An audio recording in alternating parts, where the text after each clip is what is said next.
right? I should be alive now, right? What's my vitality at? Okay. Good to know. Right? What do I have here?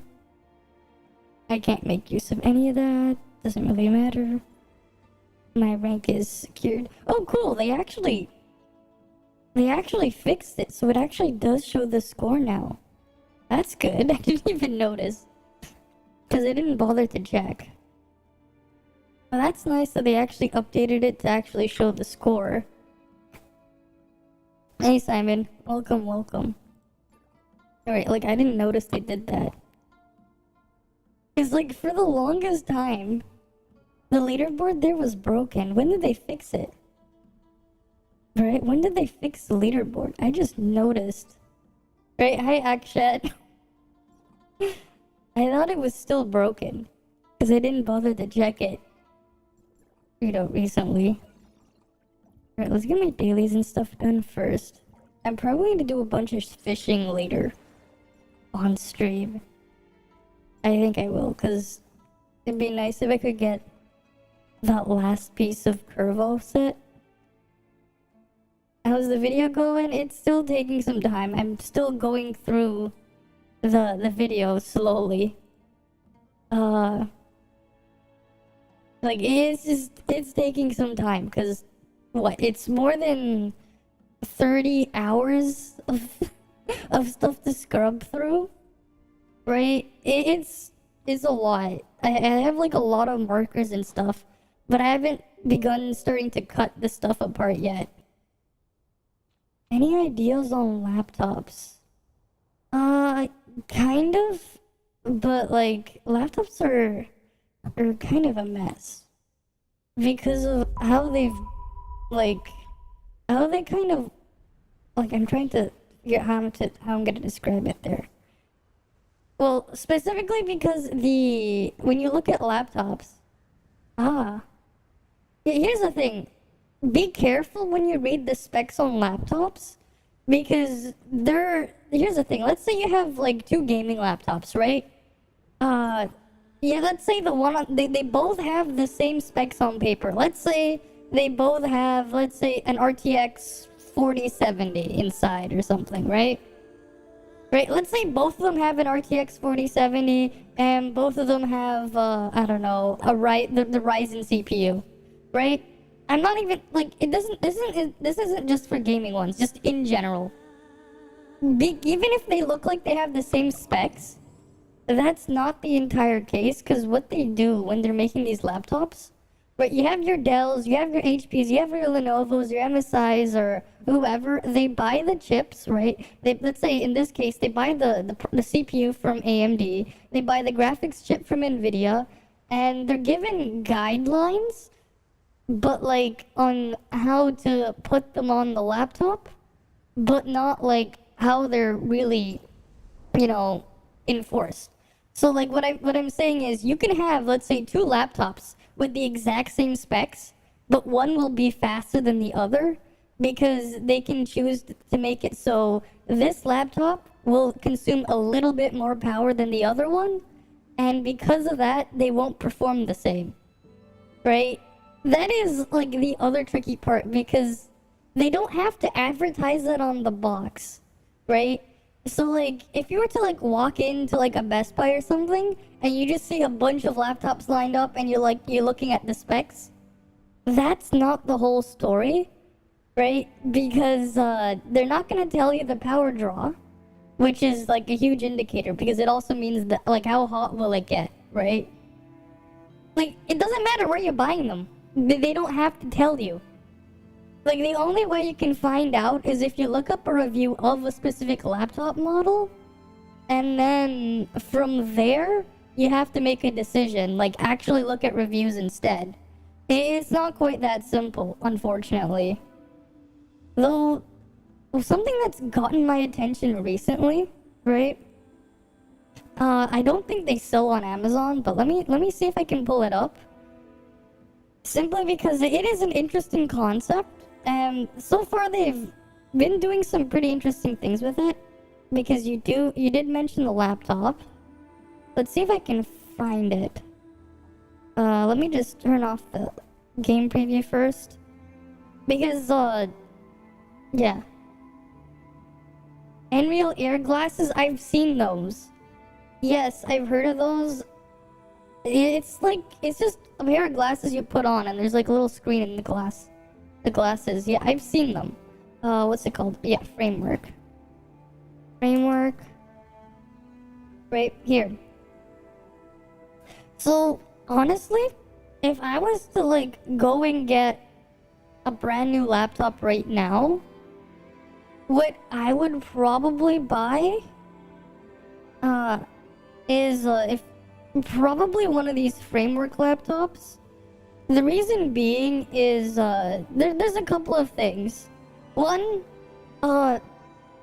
sometimes I've had issues with stuff in the past, and I do like the ability to like fix a problem, right? Because sometimes if something goes bad, right, it sucks to have to like send out your device and lose access to it. Let's say you have to claim a warranty or something for like a month, maybe longer, when all it would take to fix it is just changing that one tiny thing, right?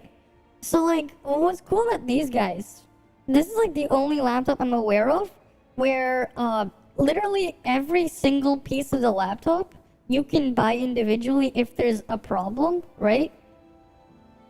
So it also means that like, it's like in the future, if you wanted to upgrade or get a new piece or whatever, you don't have to trash your entire thing, right? Because like the entire thing is like fully, for the most part, modular. Like, let me see if I can find a good example.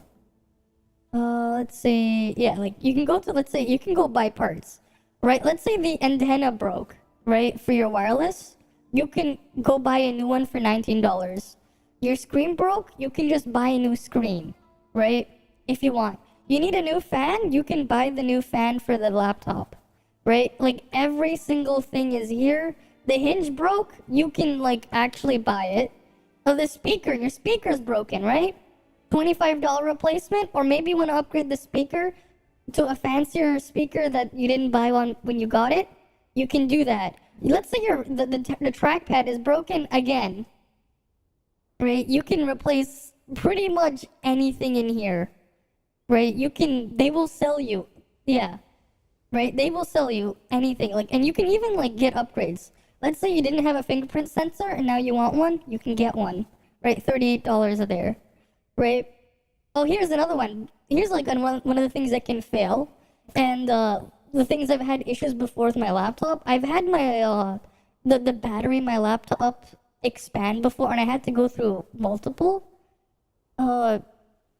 Because of the laptop I was using, I had to like really go out of my way to go and find replacement batteries. But like with here, right, you can just go buy a new battery. The battery here it was similar to the one that's in my laptop, but like it's actually cheaper, right? But it's like pretty easy to like put in. They'll even give you instructions, which is pretty nice. Like, hey, oh, here's another one. They bought let's say a glossy screen and you want a matte screen, right? You can change it, right? Apparently they're eventually gonna have like a special like laptop with like graphics cards and stuff. So, this is probably what, like, if I was to go buy a laptop now, I'd probably be looking for the framework. Probably I would go for the framework 13-inch well, the only one they have right now is the 13-inch, but like, you can go for DIY edition or pre-built. If you don't know what you're doing, I would probably just go for the pre-built option. They'll just send it to you fully assembled, and I would actually go for the AMD Ryzen version, not the Intel version, because of battery life. Like, that's one of the other things as well with the higher end laptops. If you go looking around, a lot of them only have Intel options. The issue is the Intel ones, they run hotter, and they consume a bit more power for the same performance. And like, especially if you don't have one with a graphics card, the AMD built-in graphics is a lot better, right? So like, I myself would probably go for like something with the Ryzen. But this is, let's say, if I was to go get like a higher end one. Right now they only have the 13-inch one. But like I saw this like the other week. The 16-inch one is like pretty crazy because like what they were doing, yeah, right. So like,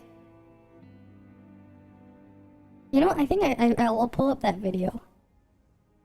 Let's go look at the let's go look up the video.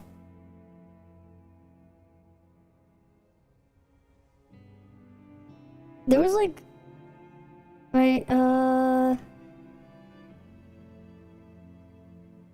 we're gonna look at the more recent one. Cause there was something really cool that I wish I could do, and this is with laptops. It's the only laptop that can do this. They're not releasing it yet, but like it's apparently coming later this year. I'm trying to find the video. It's something about him like wishing he put more money. He made a bad decision because he wanted to invest more. Yeah, Ben's here again. 18 months ago, I made the unprecedented decision to invest. Okay, we're just gonna scrub through because they were showcasing the new one. So like they're apparently gonna release a 16-inch version. Is just the start. And this is where it gets pretty cool. I can say about the all-new 16-inch framework laptop at the moment. I've been doing fine. There's nothing stopping me from demonstrating its biggest party trick: a removable, dedicated GPU. So here's like one of the cool things, right? You can actually get a graphics card for this laptop in the future, right? Which is really cool, and you can like remove it and swap it in. All the MXM form factors. But that's like not the only thing. Because depending what you're doing, let's say you needed a graphics card, you could like get... Yeah, because his bad decision was not investing more into the company. Because Linus Tech Tips, right? Linus Sebastian, he actually gave them... He bought like $250,000 of their company. Like he spent money to invest in them, right? Cormac Framework developed their own solution. Right, so like one of the cool things is, right, you have the graphics card in the laptop. Let's say you need one or you don't need one, you can choose not to have one. But let's say in the future you want one. Instead of having to buy a completely new laptop, you can just buy the graphics card module and put it in. Yeah, so the entire thing and everything in the laptop is swappable. That's the thing. Easily swappable expansion right? Is wired up with a custom... Or maybe you wanted more storage. Like one of the things they could do was like you could get NVMe adapters for like M.2 SSDs, right? Like you could get adapters so you can like, let's say, upgrade more storage and put like a bunch of these SSDs inside. That was like one of the options you could have. The idea is like you could buy a lower end model, and then if you wanted to change something, right? It's not even just breaking stuff. If you find out that you wanted something, that you need something but you didn't get it, instead of having to buy a completely new device, you could just buy what you're missing. That's the interesting part here, right? Because here's the thing, let's say you bought a laptop, right? But let's say you're doing video editing, or maybe you're doing 3D work, or maybe you just want to play games on your laptop, but you can't run the games or the software because you don't have the power to do it, right? You can just buy what you need. Instead of having to buy a completely new device, you could just get the new thing. Honestly, I think it's an interesting thing to try to learn. It's a useful skill to have at least a little bit of understanding on some IT knowledge, especially with the way things are going. I don't know if they have it in India though. All I know is Canada, US. I don't know about India. Let's see. Do they have India? They have a lot of currencies supported here. They might have it. Is this it? Would this be it? I don't know. Oh wait, that's the currency. What would the symbol of the Indian currency be? Yeah, okay, yeah, they do, right, we can go see the region there. I'm just gonna keep it in English. Oh wait, no, we can't. Oh, they don't have it in it. Unfortunately, they don't have it in your region. Never mind. They don't. That's unfortunate. Maybe one day they will in the future. I don't really know about this stuff in your market though. So that's right, like for me it defaults to Canada, right? Because that's where I am. Right, it will show that. PCIe by 8 interface. But yeah, like Fun you fact. could get like replacement graphics card, or maybe it failed. Instead of having to send your entire laptop away, you can just get the replacement part and just get it running right as soon as you get the replacement, right? Which is really cool. But yeah, like it's not even just graphics card, like cause completely customizable. This space here where a GPU might sit could be anything. yeah, it can be anything. Pair of M.2 You could put like, you know, network adapters, a video capture card, right? A subwoofer, AI accelerator, an oscilloscope, which is pretty cool. Do they still make oscilloscope expansion cards? Because I kind of would want to have one of those. 2 SSDs, an AI accelerator. You don't need to know what that is. An oscilloscope. That's more for something that I would probably make use of. Even an extended But battery. you would That's never right. see me use it Removable on batteries are stream. back, y'all. And there are even plans to offer an external caddy so that you can use their old batteries, like the internal ones. Oh, you can. They're apparently gonna have one where you can have like a second battery, which is Portable cool battery too. packs. And you don't even have to be limited by the exact shape of one particular expansion module. In fact, if you look closely, these two are slightly different because a GPU needs a little bit more space than, say, Oh, and this part was really cool. just how divisive The keyboard. numpads are on laptops. Right. Personally, Some people, they don't really care for the numpad. They don't like them. I don't care for them. Yeah, I'd like- rather have these LEDs on the side. Right. As it turns out, nearly 50% of you do want them, whether it's for data Yeah. entry or just extra keys for gaming. But like, look what he's gonna do. Fortunately, this is framework. David, I'm about to blow your mind. Check this out. I pop these out, You can remove Here, the things on the side and watch. slide these off. These modules. No, no, You no. can take no, them no. out? These modules, replaceable, okay? So we can put in wood grain accents. Maybe something what wood like grain that, style? okay? If you want like carbon fiber. There's one with they've the got all screen. kinds of That different sounds ideas really for this. cool. But wait. It gets even dumber. Check this out. Trackpad comes off. Keyboard. You can move the keyboard. Oh, wait. Numpad on the right. Wait. Oh, this is Numpad on the left. now this is something I would actually really like. I prefer the number pad. I understand. Yeah. This is something like that I would prefer.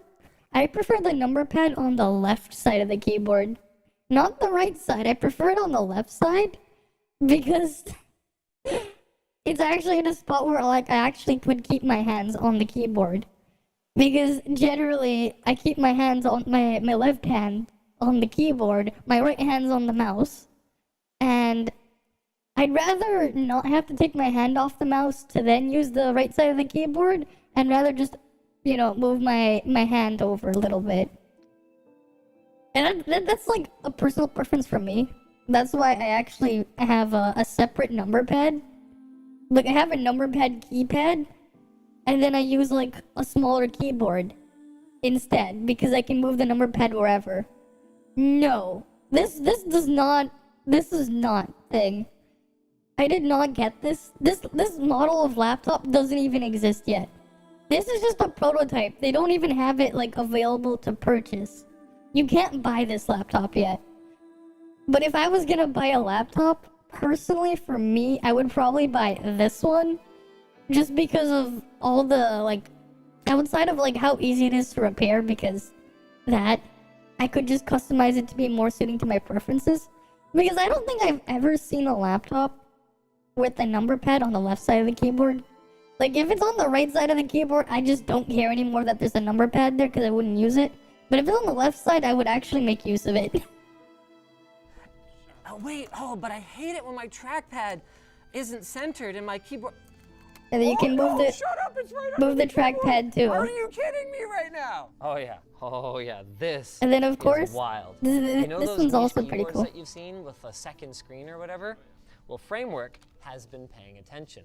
That's right. If a numpad doesn't offer quite the functionality that you want to see, How about another screen? Power-sipping memory LCD. Right? They have another screen on the keyboard. Or your thing. Now, this one might never see the light of day. I mean, they. Right, like it is a really to know cool that thing they have going on, right? a 3.5 millimeter. And like, hey, instead, hey, you can have as many headphone jacks as you want, or you can have more USB. Yeah, so they're all magnetic, right? Module. And you can even have them like these ports on the side. You can replace it. You can have a 3.5 millimeter jack for like headphones or something. You could have more USB ports. You could have more storage there. You could have an HDMI port. You could have a DisplayPort connector there, right? Which is also like really neat. So you can have as many 3.5 mil jacks as you want. Yeah, you can have as Use many. for like surround sound or something. You could, theoretically. Wow. Wow. But yeah, So you get more ports on your laptop. You can for have, everyday like, use. right, you have like 6 slots, and they can just be pretty much anything, right? They can be pretty much anything. And then of course you can see what the community has made as well. Right, you can get different expansion cards, right? USB, HDMI ports, USB-C, USB-A, micro SD card, why not? Right? 3.5 millimeter jack. Oh, you want Ethernet, right? There's an Ethernet expansion card, right? DisplayPort, an SSD there, right? USB-C. Like, it's pretty cool. They have all of these things there. Yeah, why not, right? They're like, you know what? It's your laptop. Do whatever you want with it, right? And of course, you know, replacement main boards. If something bad happened, you could just get a new replacement main board, or maybe you just want to upgrade the main board, right? Let's say you have an older model and you just want to upgrade the main board, but you don't want to throw away your screen and stuff. Why not, right? Like, oh hey, you could just buy the main board for $620. If you want the Ryzen 5, the newer Ryzen 5 model, you can just take it out, put the new one in, and you're off to the races, right? Which is really, really cool. You have the option to do that. Yes. Well, it's a bit more than that, because the difference is, let's say I wanted to go get a motherboard, right?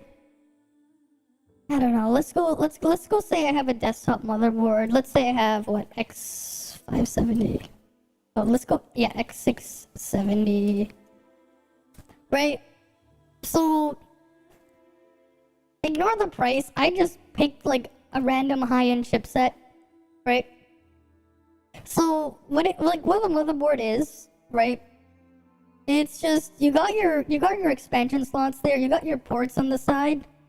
You got your empty RAM slots, and then there's just some power connectors and some SSD connectors here. There's nothing else on here. It's just a board that you plug everything else into. There's nothing else in here, right? This would just be the motherboard. The difference is with the main board, right? And why they call it that way is there's a lot more in the package. So it's not like with the motherboard, right? You don't have your CPU in, and you definitely don't have the RAM here. You don't have the memory, right? You don't have that. In the main board, you would generally have all that stuff built into it, right? So you would have the CPU would be underneath this fan, this heatsink and fan there. And I think you would also have your memory there too. I don't know if this is, if the memory is soldered in or not. I haven't like looked into it. Oh wait, no, they don't have it. They don't have the memory soldered in, but yeah, right? It's like that, right? It's like the board with the processor included, right? Because if you go and buy a motherboard, you're not gonna get a lot of that stuff, right? They also don't really sell that for thing. It's not Linus who owns this. He's just an investor. I believe this company was started from some former Apple employees, like some former engineers who were working for Apple. They eventually left the company. They were just former Apple engineers. Yeah, he's just a shareholder. Yeah, right. It is a really cool concept, and it's been around for a while, right? They've had the 13-inch model for a while now. The reputation's been pretty good so far, right? And with how they've been handling things, I think this is a really cool concept idea. Yes, I will. I was just showing that because someone was asking for laptops. I don't know what I'd say for you in India though. I don't know anything about the market and stuff there. You're gonna have to look at a lot of reviews though, right? Hopefully hopefully maybe one day they'll have that product available in India, right? Because it is a really cool thing to have, right? Because a lot of the time, if something fails, right, it's usually not the whole thing is broken. It's maybe just one tiny thing, right? And it is kind of silly to have to be like, oh, I gotta trash the whole thing and get a new one. When it's like, oh, maybe it was just that one tiny thing that you could just get it fixed and then you'd be like good to go, right? Because that's usually what the problems are. If like the whole thing was gonna break, usually you would find out immediately within like the first week of using it. Fair enough. 60, 40, and then... Oh, here. Let's get this to 150. And then keep just slowly claiming this stuff so I don't have to worry about grinding activity points. I think I should spin vitality first. No, I'll do my dailies first. I mean, if it does interest you, why not like try to give it a try and see if you can I don't know, learn something, right? There's a lot of cool stuff out there.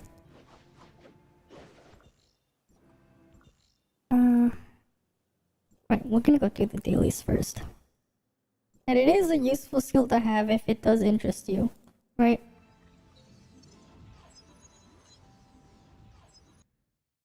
It is a useful skill. Just be careful that you don't have everyone going after you when there's a problem and be like, can you please fix this? How does this work? Because like, you know, as someone who's had to do help people with things, sometimes it does get annoying getting asked for like some of the most simple shit because they don't bother trying to read instructions. It does get kind of annoying. Or like if you mess with something to fix something for them, and if they break it, or like they have a new problem, they're gonna blame it on you, even though you fixed something for them because you touched it.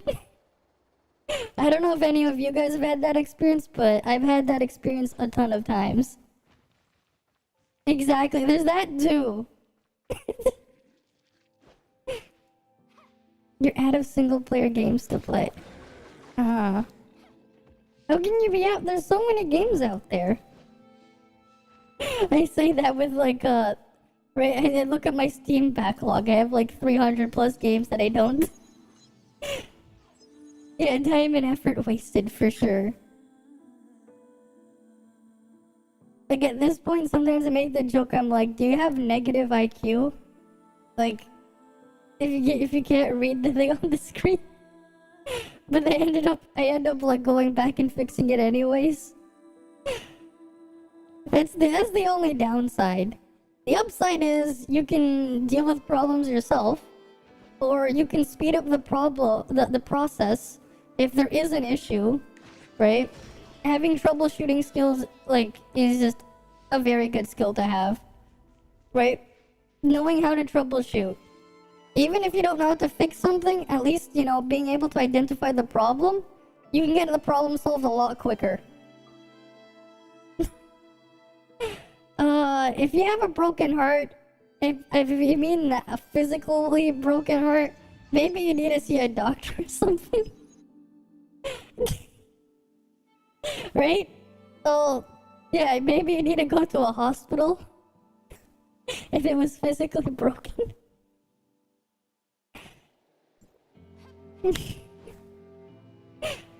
Maybe.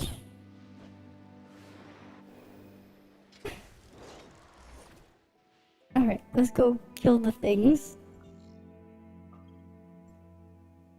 Mirror.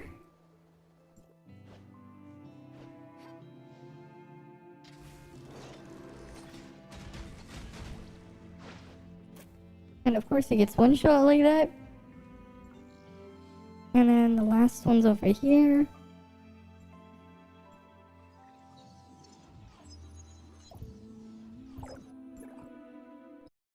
There we go. I'm just gonna mute my ults first.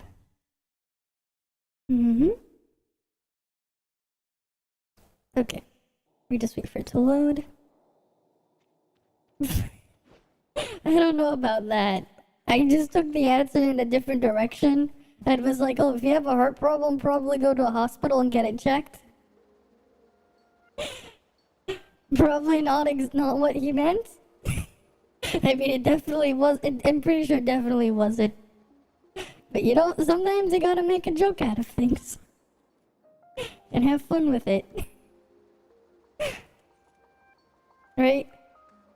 Heart problem? Probably go see a doctor. No, not probably. You definitely should. Assuming it's a physical one. Right? You know, speaking of, you know, I kind of thought about it recently. You know how we have, like, the elements of the thing on here, right? We got Volt, we got Frost, we got Flame, and then there's Physical. You know, if you think about it, if you could have Volt as electrical energy, you could have Flame as, like, thermal energy. You could have Frost as the absence of thermal energy. And then, like, I guess Physical would be kinetic energy, right? Wouldn't that make more sense? If those were the elements? Because, like, you call it the elements, and then you're just like, yeah, it's physical. Like, what? I think if they were to be more appropriately named, Physical should just have its name changed to kinetic. I think it would fit better if Physical was changed to kinetic. Now that I think about it. Right, like if you think about it, wouldn't it make more sense if it was kinetic instead of physical? Right? Because if all the other stuff were like, you know, forms of energy, you know, physical isn't energy, but like, what would be for physical would be calling it kinetic. That would fit a lot more. If you think about it. Right? That's something I wanted to do. I wanted to go to Aurora. Yeah,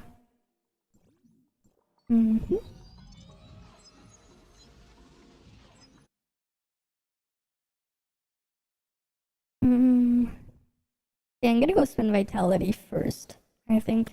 And then do the dailies there. Yeah, that's what I think would, like, be more fitting. I also thought of some other things, too. Okay, this will make you laugh. Probably. I did this as, like, a joke in, like, 2 minutes. Let me see if I can find the post.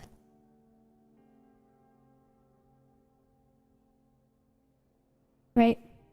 You guys know Pokemon, right? You guys know Regigigas, right?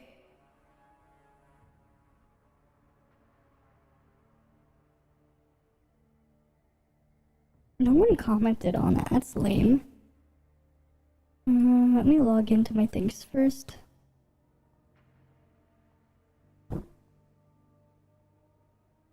Here we go.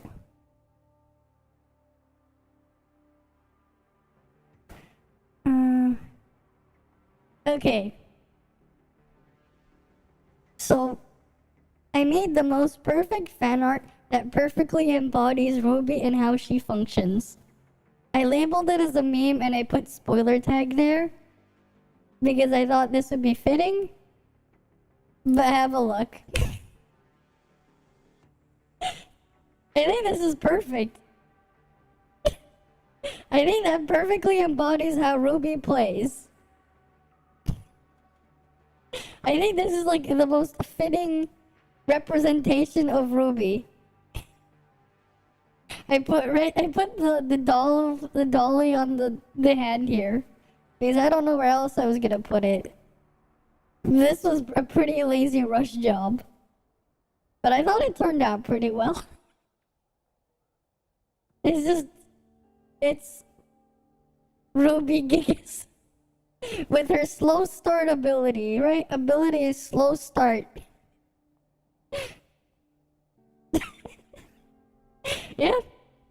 I mean, she has the slow start ability. She effectively has slow start, right? I think it's perfect. I mean, it also describes her matrices too. They got slow start as well. Right, you go look at her skill.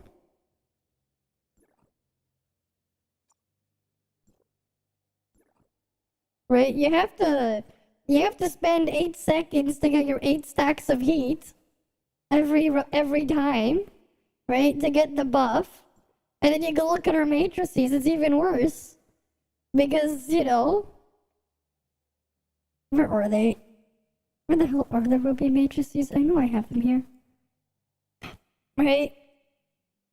After gassing the weapon skill for 15 seconds on a 15-second cooldown, you gain, you know, a stack for every attack here, right? But you have to get the 6 stacks first before you can get the buff. Right? And you have to do it every 15 seconds, so you gotta restart all over again. Right? Perfectly embodies the Regigigas slow start. Right? She got a slow start, just like Regigigas. So it's perfect. Right? It's like, what's the difference? They're the same picture.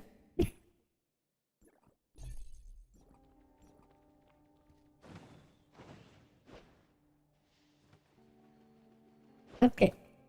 Let's go and do the thingy. Alright, I do have some Mira. Do I want to do it in this machine?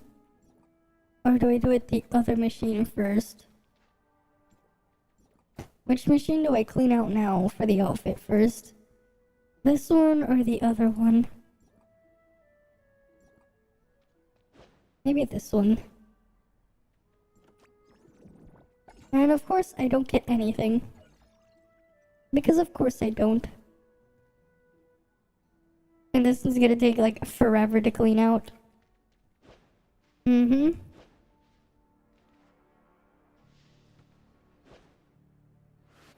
But was the cake real or was the cake a lie? You know? I know a recipe for cake. Right? My old pal GLaDOS, she told me a really great cake recipe. Here, let me play it for you guys.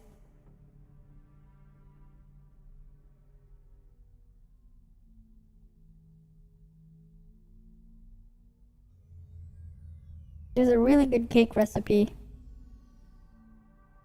1 18.25-ounce packaged chocolate cake mix, 1 can prepared coconut pecan frosting, 3/4 cup vegetable oil, 4 large eggs, 1 cup semi-sweet chocolate chips, 3/4 cup butter or margarine, 1 and 2/3 cups granulated sugar, 2 cups all-purpose flour. Don't forget garnishes such as fish-shaped crackers, fish-shaped candies, fish-shaped solid waste, fish-shaped dirt, fish-shaped ethyl benzene, pull and peel licorice, fish-shaped volatile organic compounds, and sediment-shaped sediment, candy-coated peanut butter pieces shaped like fish, 1 cup lemon juice, alpha resins, Yes. unsaturated polyester resin, fiberglass surface resins, and volatile malted milk impoundments, 9 large egg yolks, 12 medium geosynthetic membranes, 1 cup granulated sugar, an entry called How to Kill Someone with Your Bare Hands, 2 cups rhubarb, sliced, 2/3 cup granulated rhubarb, 1 tablespoon all-purpose rhubarb, You gotta 1 get all the teaspoon rhubarb. grated orange rhubarb, 3 tablespoons rhubarb on fire, 1 large rhubarb, 1 cross borehole electromagnetic imaging rhubarb, 2 tablespoons rhubarb juice, adjustable aluminum head positioner, slaughter electric needle injector, cordless electric needle injector, injector needle driver, injector needle gun, cranial caps, and it contains proven preservatives, deep penetration agents, and gas and odor control chemicals that will deodorize and preserve putrid tissue. Ew. So, would you like that cake? I think it's a really good recipe for a cake. What do you guys think? Would you like to have that cake? Would you like to eat that cake? There's a lot of rhubarb in it.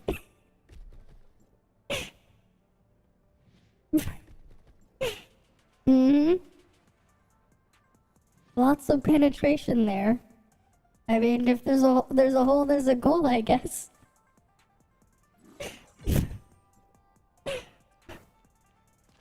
I remember, like, I think it was it was quite some time ago, not that long ago, maybe it was a month or 2 months ago.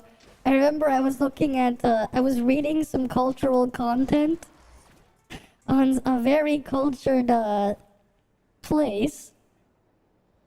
And I don't know how I found it. But this character, she was just like, any hole's a goal, I guess. And then she was like, she was about to do something to her cat, and then her cat apparently just went up to her and said, I thought you were like some wizard or whatever or something. And she's like, and then the cat was like, why don't you just go find someone else to do it with? Maybe do it with yourself. So she was like basically like literally told to go fuck her to go herself, right? And so she did. She found a younger version of herself to go do it. That was the... I don't know what it was called, but somehow I stumbled upon it. And then, like, she like, the funny part was they were just, like, memeing, and they were like, yeah, any hole's a goal, I guess. It was like a line I remember being said. And I was like, okay, I'm dead. She just said, what? And then she went to go, you know, do it with herself. Or rather, first she did it with a younger version of herself. And then at the end of it, she was like really tired. And then she ends up getting teleported to the future where the older version of herself wants to do it. All kinds of cultured content out there.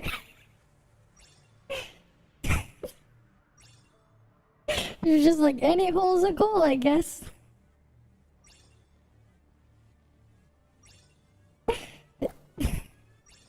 It was not the kind of character I was expecting to see say that, but it was definitely something. It was definitely something.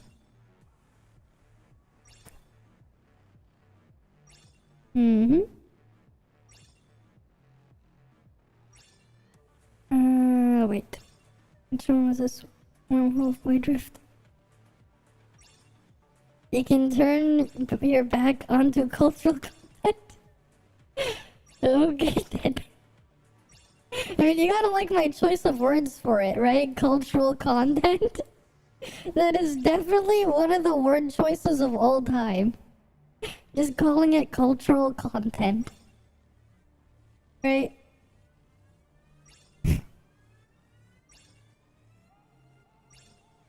Because what else would you call it? what else would you call it? I'd call it cultural content. Mm-hmm.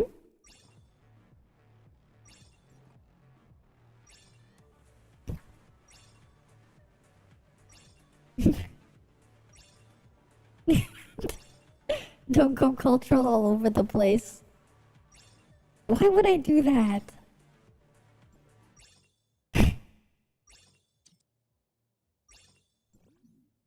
Alright, let's go into the end game.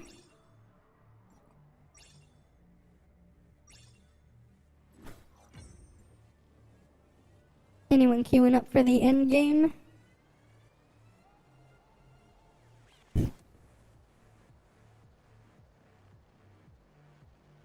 Oh yeah, I have to do like the minigame event thingy a bunch of times. Alright, I have to get like 10,000 points. I guess I could just AFK springtime chase. At least, yeah, because at least then I could just go all the way to thing. Mm-hmm.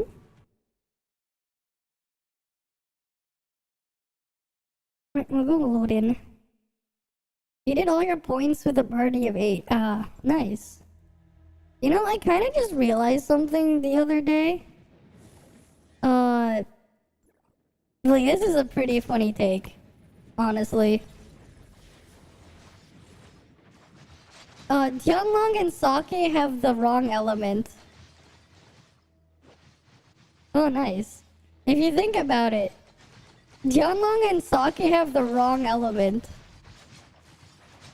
The endgame in Spider-Man No Way Home, probably the last MCU movies.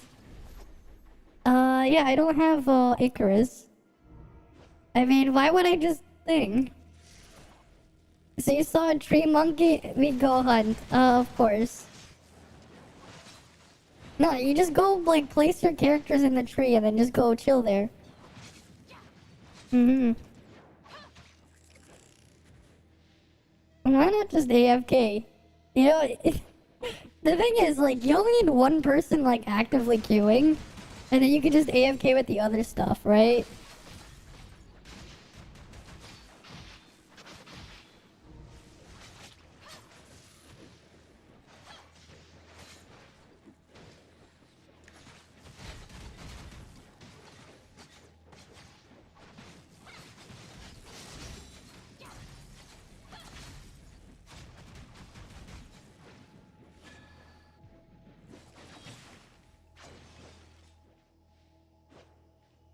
Okay.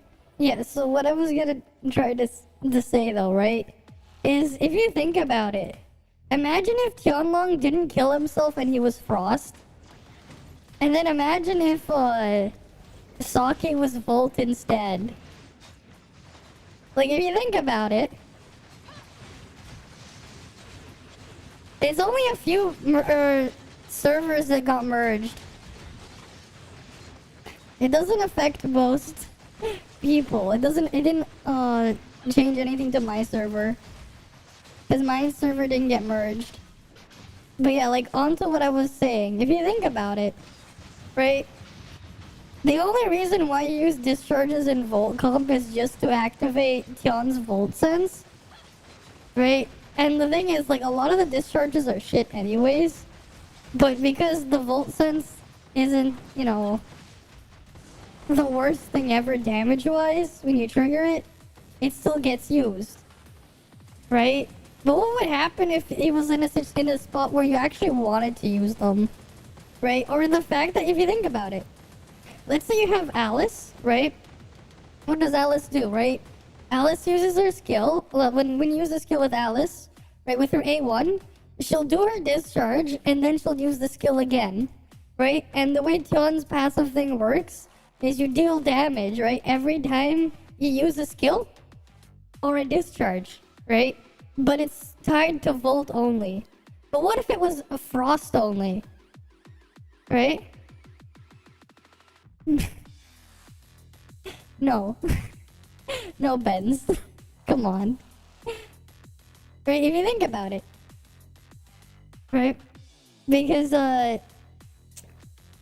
Tianlong, he does a lot of passive damage, right? Every time a Volt skill is used. So what would happen, right? If it was Frost, right? Let's say you discharge into Icarus, you trigger Tion's passive. You would trigger if he was Frost, and then you use the Link skill, right? Okay, now you trigger Tion's passive, and then you summon Alice, right? Who does her discharge, which will then trigger Tion's passive, and then Alice will do the copy skill, which will then trigger Tion's passive again, right?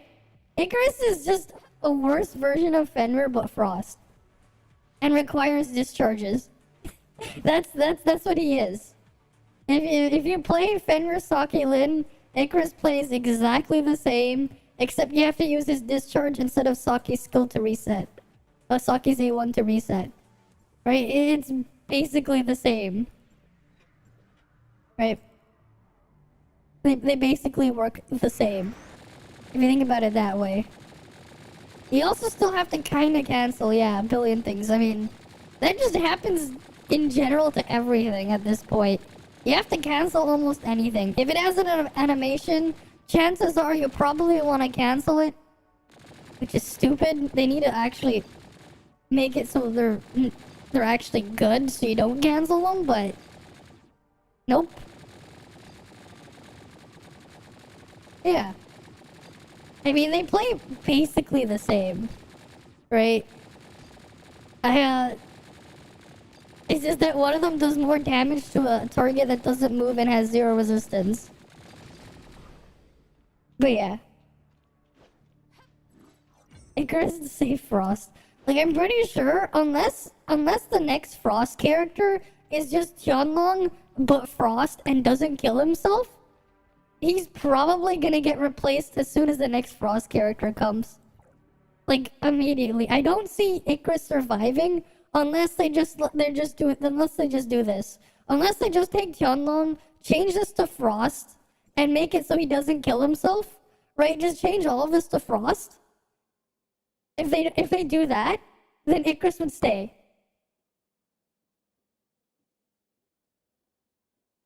Mm-hmm. What do you mean Fenrir A5 is basically required? Icarus A5 is basically required. Oh yes, the other thing as well. In Origin of War, Frost has no... It's not just that. Frost also doesn't have resistance shred. So when enemies have 88% resistance, he's going to fall behind both Fenrir and land stuff. Because he has 0. Yeah, he has none. And the things there have like 88% defense. Right? It's like 88% defense there. Poor thing. What's he gonna do when they have 88%? Right? They have 88%. Yes, it does. Yep. It does. The debuff does dodge damage. Nice view. Of course. Right? Like, that's the thing. And you also don't have an easy time repositioning.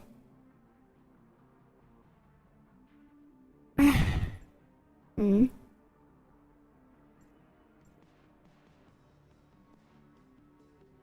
Okay. Oh, we're at flame first. Should have maxed Fender.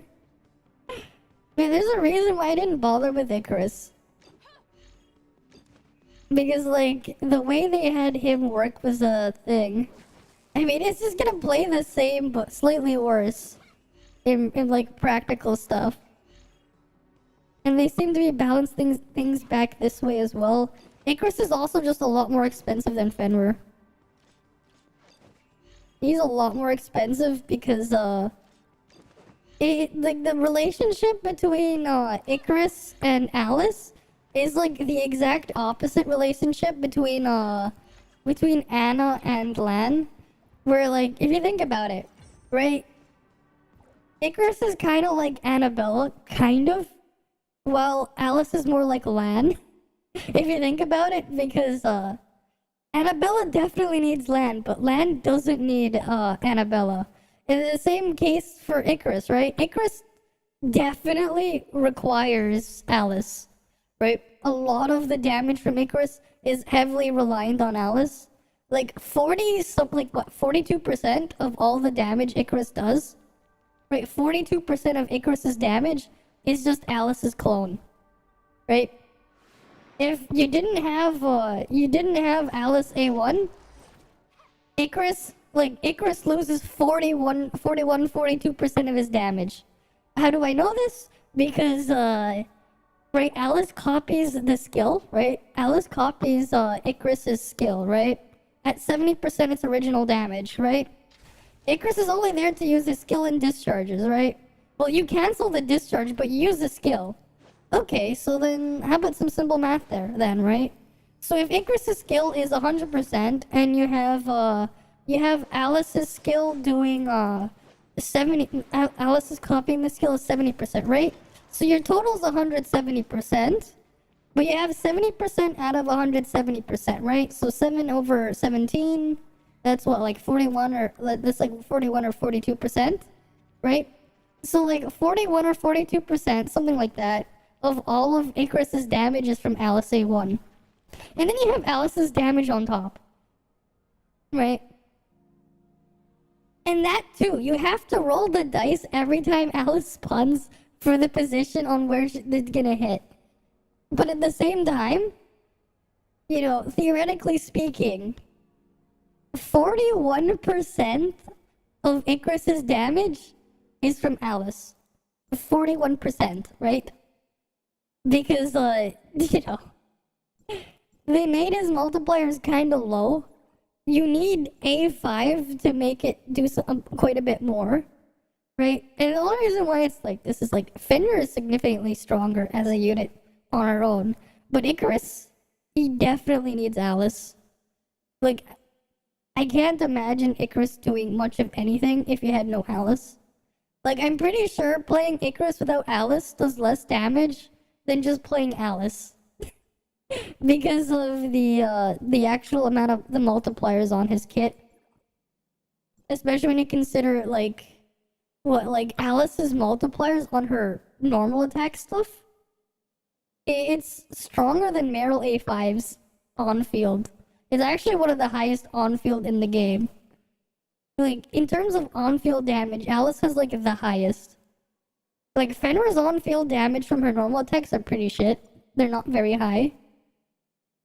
But it's made up from all the other things that you have in Fenrir's kit, right? That's why you don't see people just spamming dodges, and you're not just spamming normal attacks mindlessly, because the main thing with Fenrir, if you're not playing around with socket resets, is this mechanic here, right? The detonating node stuff is a huge part of Fenrir's on-field damage. Yeah. Oh, that's... Yeah. Weaver is also just a problem. Weaver is just... Weaver, yeah. Like, I know what you mean, yeah. You got Chase and will get suspended. The Weaver is just pain. It doesn't matter what you're playing, the Weaver is pain. Oh, it spawns the orbs and you're trying to do your thing? Well, too bad. Now you have to deal with the orbs first. It's just pain. And then it likes to move around a lot too, which is even worse for Icarus because you don't have as much leeway in repositioning.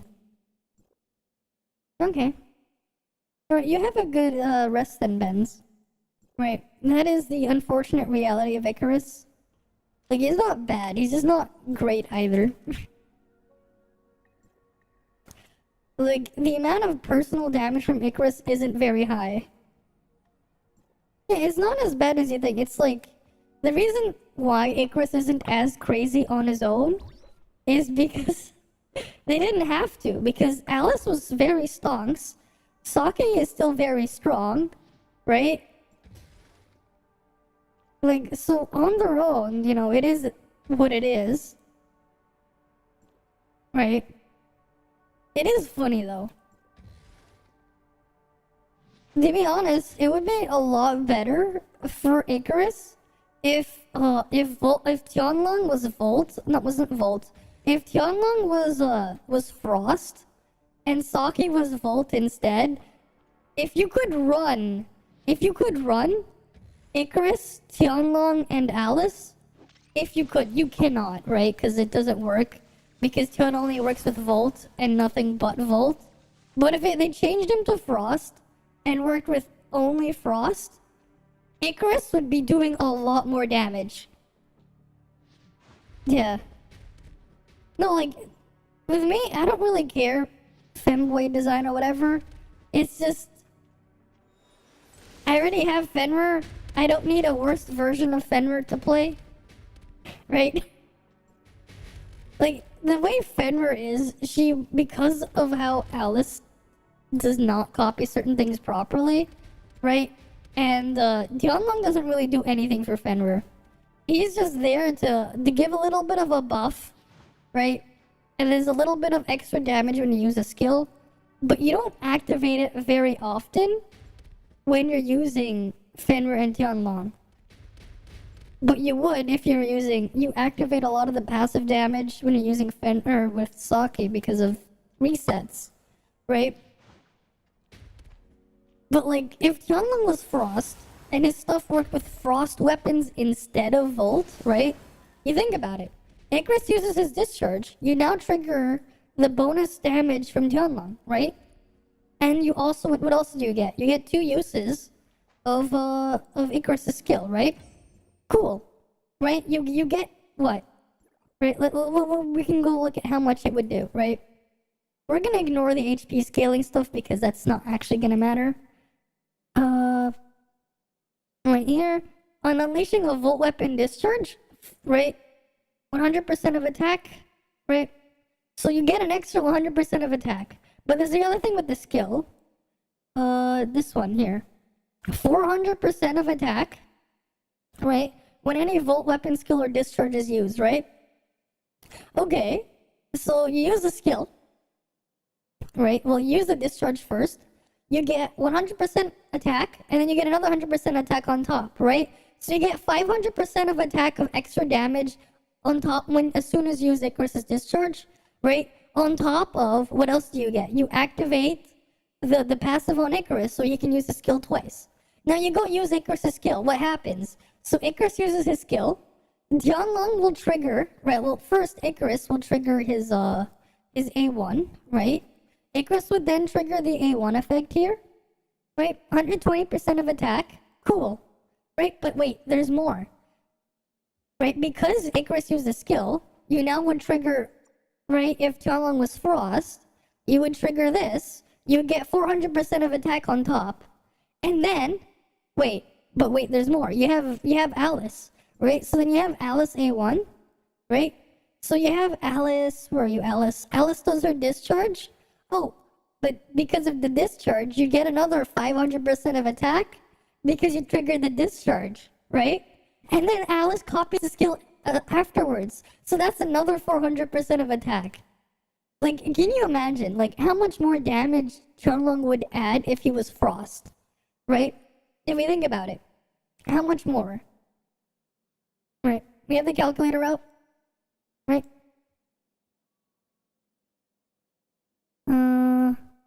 Right, we got the calculator out here, right? So let's say you use the discharge, that's 500%, right? From Icarus' discharge, right? Now you activate his skill, right? So first you get 400% from the skill, then you would get a 500% from, we're gonna do this, 500 plus, right? 400 first, plus you get 500 from Alice, and then you get another 400 from Alice copying the skill, right? So that's another 1300% of attack every time. But you do that twice, right? So you multiply that by 2, right? Well, actually, no, it's 1300 times 2. Yeah, okay, yeah, it is 3100. It does do the order operations properly. You would get 3100% of your attack every single time if Tian was Frost in your rotation, right? In your 8-second rotation. That, like, would be insane. The main skill is 660, and the sub skill is 440. The sub skill is also 660, I think, if you have the A5. It's 660 with the A5. But this is like how much extra damage you would get if Tian was Frost. Right? 3100% of attack, if Tianlong was Frost. You would activate all of his stuff so many times. That's a huge amount of damage if Tianlong was Frost. Right? Tianlong's the wrong element. Like, he clearly is the wrong element there. Yeah, I returned the keyboard. I'm just waiting for Amazon to refund the money so I can buy the new keyboard. Yeah. No, because you still use Alice on field for charge, right? I think you still get enough. You still get enough charge from Alice. Like, you'd still get enough charge. But, like, that's the other thing, right? If you think about it, you want to discharge off into Icarus, right? So then you would have that, right? You'd get 500% of attack, plus 400%, plus 500, plus 400, plus 400, plus 500, plus 400% of attack. That's a huge amount of damage. And that's what would happen. And, like, here's the thing. It's all AoE damage, too, right? It's AoE damage, too. Tianlong should have been Frost and not killed himself.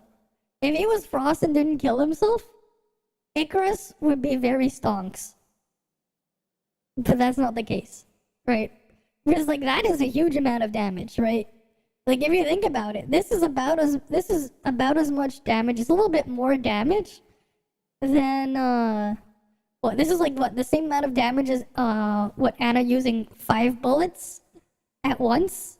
Like 5, maybe 6 bullets at once. Like, that's how much damage this is.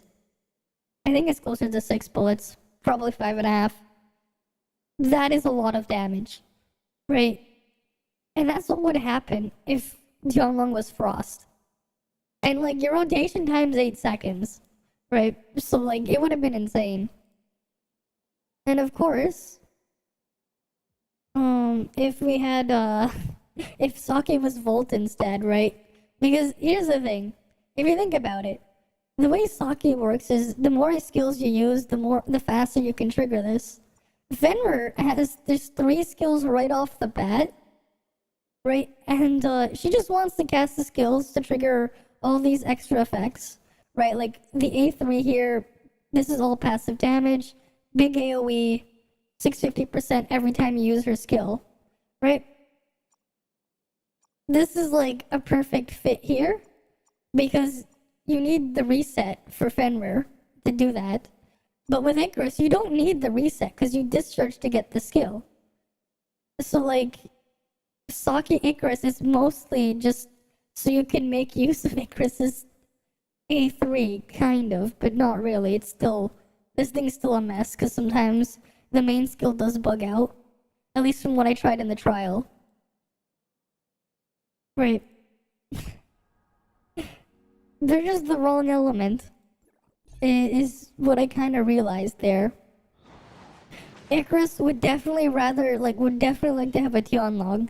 Fenrir would rather have Saki than Tianlong. But Icarus would definitely like to have a Tianlong if Tianlong was Frost. Like, for sure.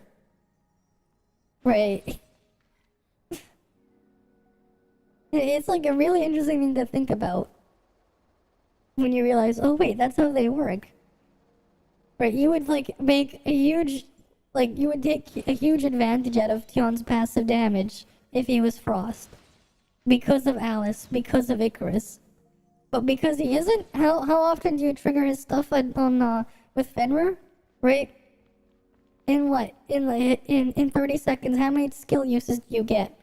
Or you got Fenrir's initial skill, you got her link skill, you got the reset into another link skill, right? You wait 15 seconds, you get, you know, and like that's 15 seconds you'd have to wait to trigger another 2 rounds of Tion's passive there, right?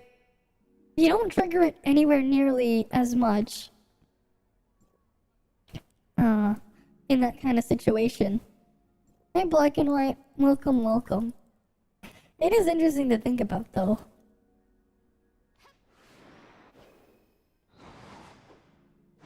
Yeah, like, if Tianlong didn't kill himself and was Frost, he'd be a lot better than he is now.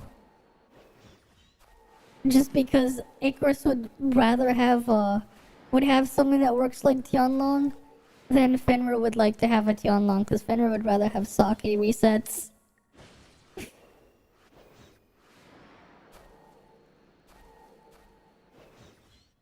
Like, it also is funny too, because, like, Icarus also has, like, a little bit of HP scaling bullshit on his A1 that would, like, complement Tianlong, if you think about it. Which is kind of funny.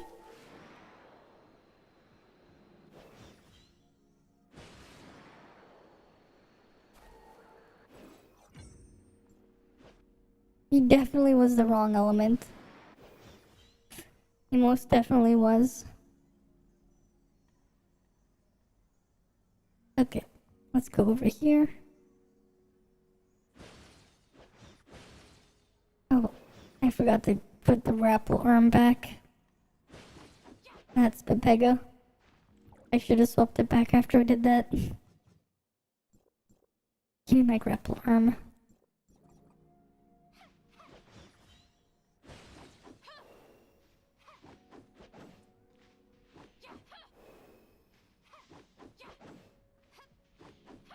I wonder how Fiona's gonna end up turning out though. Right, because what? We're gonna get Fiona probably the end of the month or early next month, I think. Right, I think what they're gonna do is after Icarus Banner, right, after the Icarus Banner goes through, we're probably gonna get Lynn with Fiona. I don't know any redeem codes. I do not. I don't think they have any new redeem codes right now. I'm also just waiting for them to give me my other redeem code from when I did when I was streaming before at the beginning of the month when the patch came out. They didn't give me my third crystals and pulls that they give to streamers. I'm still waiting for that. I mean, it isn't much anyways. It's not like I need the gold nuclei.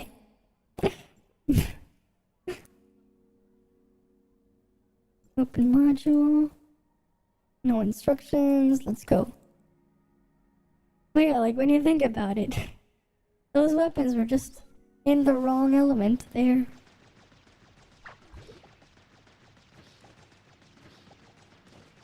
But yeah, like unless they make something like Tianba Frost, no way Icarus is gonna stay when the next frost comes. They need something that would be similar to that to take advantage of all those interactions.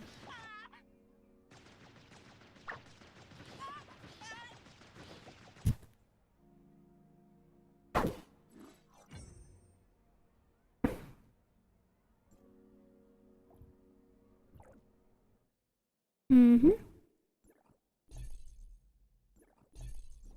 Yeah, because I definitely am gonna end up pulling Fiona anyways when she comes out. Hopefully she ends up being fine. I've seen different forms of Doom posting all over the place. But we'll have to wait and see. Right, we'll have to wait and see.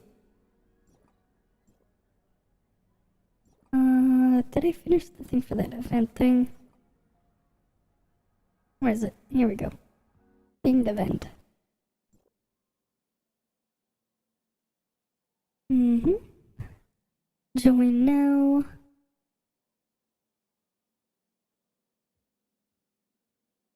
Yep, I have the activity points. The activity point thing is a pain in the ass because it's like, it's telling you to be a little bit lazy and not claim all your shit at once, just so you can get the things later. Which I'm not really a fan of. Wait, why is my game lagging? My mouse is just being weird too. Why is it lagging? Weird. Okay, we're just gonna go do my spend all my vitality first.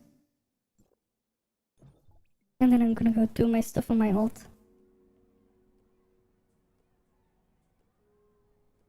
Cause I got a ton of vitality to dump.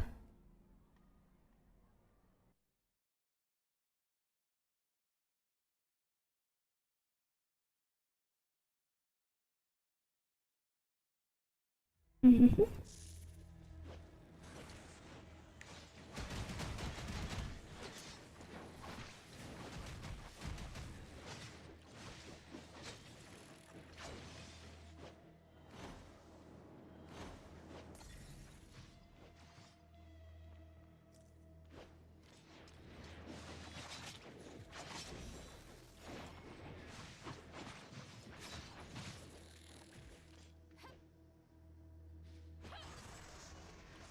Oh damn it, I was like moon jumping there for a sec.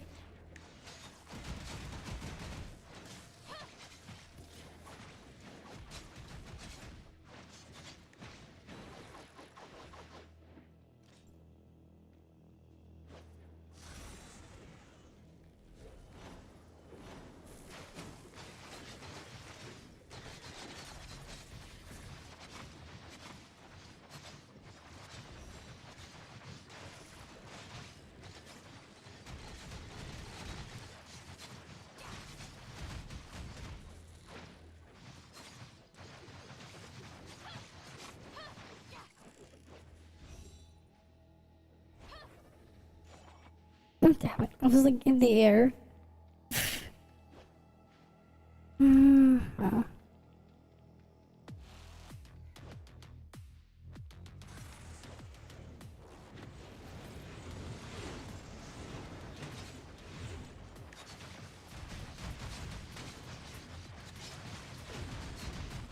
Right. I have to destroy the puppet singer.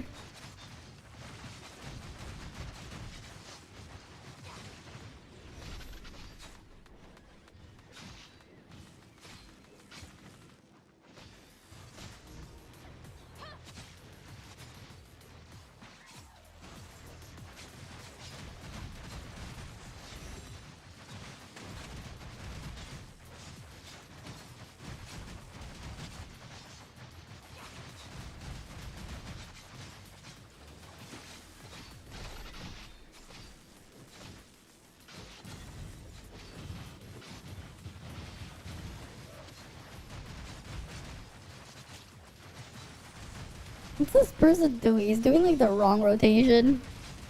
Just spamming the dodges. You're supposed to trigger detonating notes. Whatever, that guy's doing the wrong thing.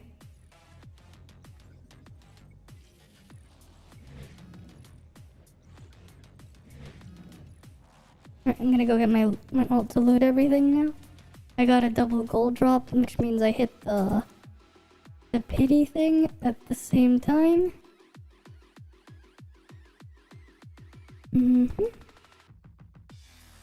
Okay.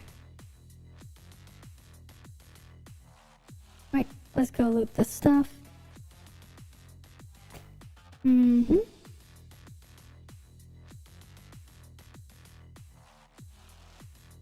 Hi, Dara. Welcome, welcome. Loot this. Loot that.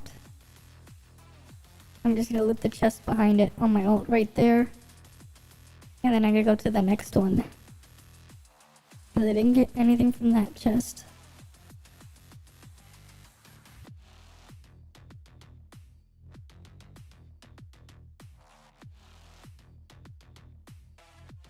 Alright.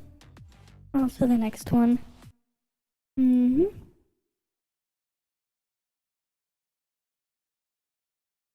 Doing fine. Just been busy working on some videos the other day. Though definitely still aren't ready for release. Cause it do be like that when you're trying to edit, you know, quite a bunch of, you know, like 30 plus hours of stream content. That's quite a lot of editing work that's needed. But it do be like that. Right, let's head on in to the next one.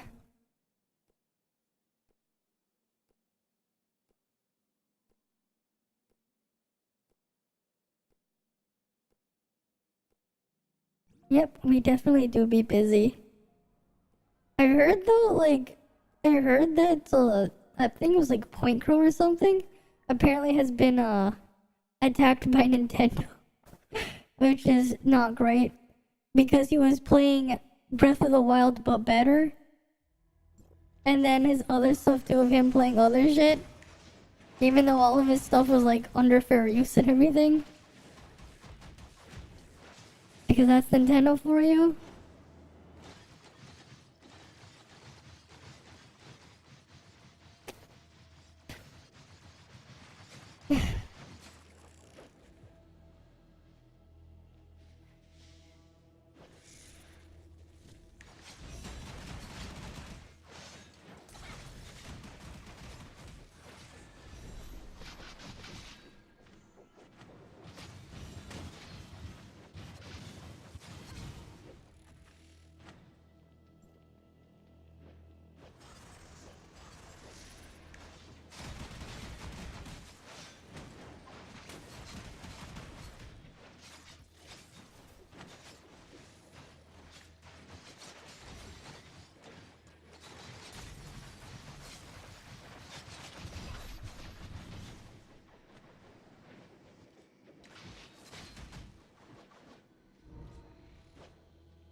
Okay.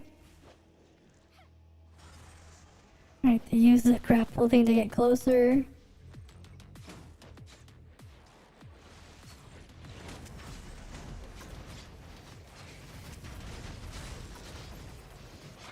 That person's using Claudia. I can see. There's someone using Claudia there.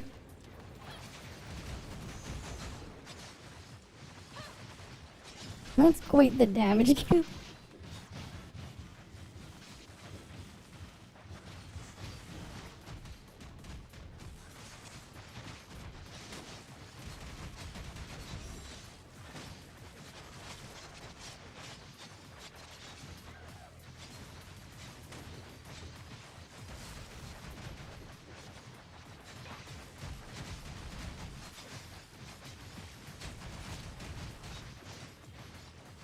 Yeah, 58%.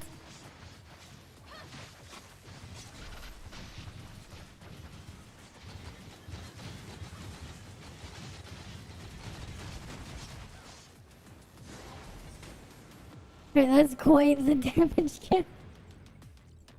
That is quite the damage gap. Do I not get anything? I'll loot the chest prior to this one then. And then I'll walk my ult over. So we can loot the chest too.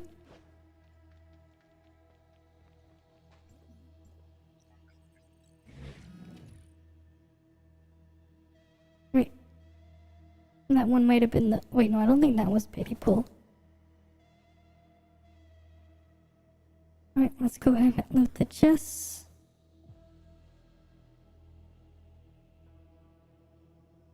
Right. Hi, me. I can see myself there. And now I was gonna go loot the chests. Mm-hmm.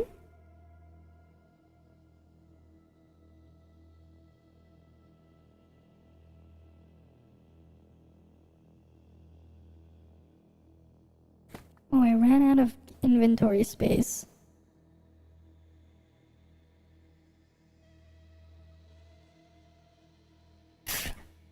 Well, I just realized someone asked me why don't I auto the ult? I didn't even notice.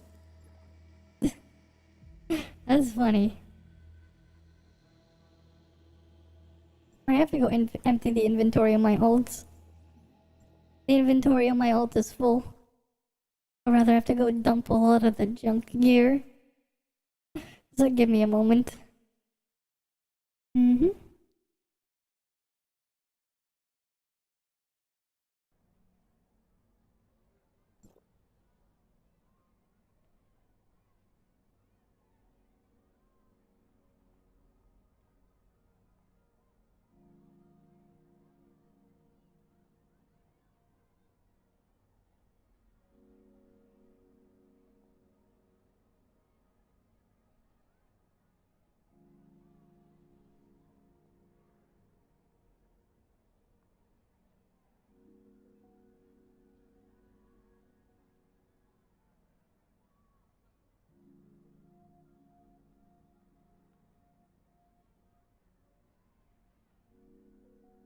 Mm-hmm. Equipment, recycle.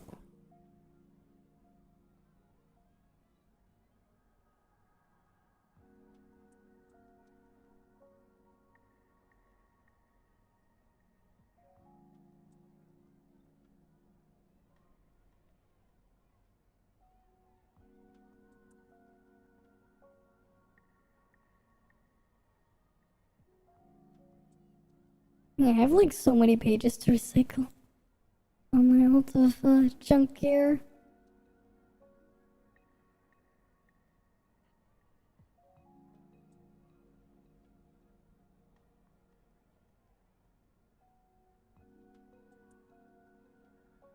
Now I can go loot the stuff in my mail.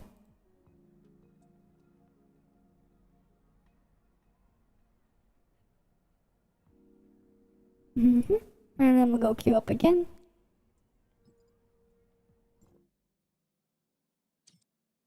Alright, let's go get all this vitality dumped. Right. Mm-hmm.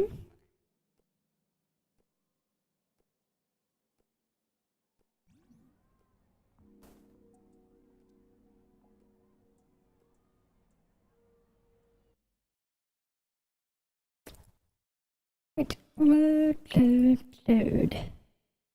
Mm-hmm.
The damage difference here is just absurd.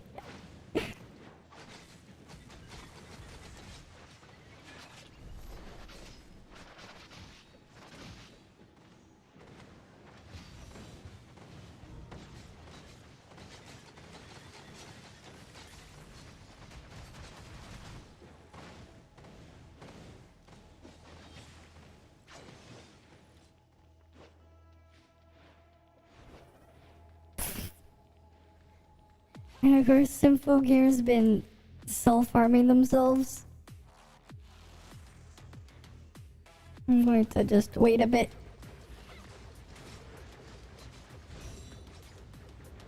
Now I'm gonna get started.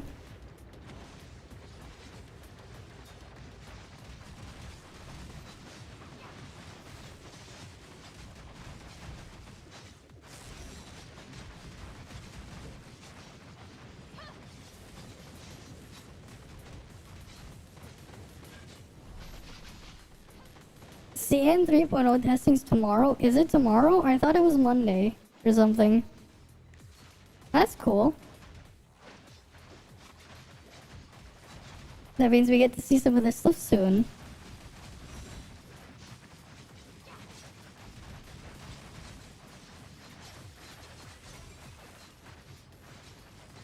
Yeah, that person definitely does not know how to play Fenrir.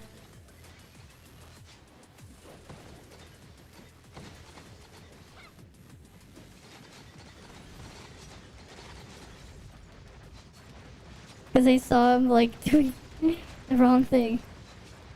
Radiant Pig KO stream if he's in PTR. I'll do that at the end, yeah, if he is. Why not, right?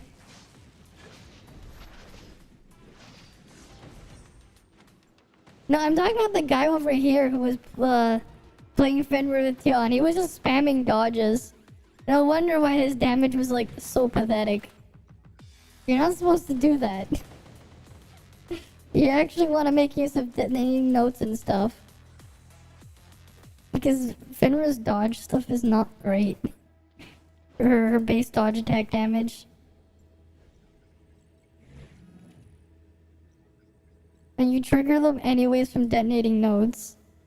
You trigger Tion's passive damage from the dot on Fenrir anyways because they're dodge hits. So it's not like it matters to spam all the things.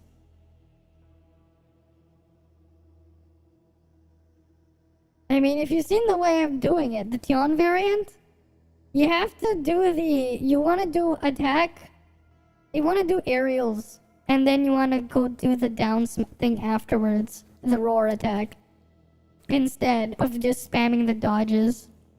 You're already gonna trigger Tion's dodge thingy, like, automatically. You trigger it automatically anyways.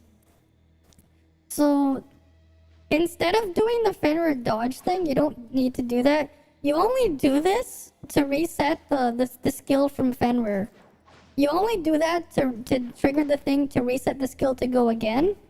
Otherwise, you want to do this. You want to go up in the air, attack, attack, do the spinning thing, and go down like this. You just want to do that. Right. You want to do that? Or you can even just do this.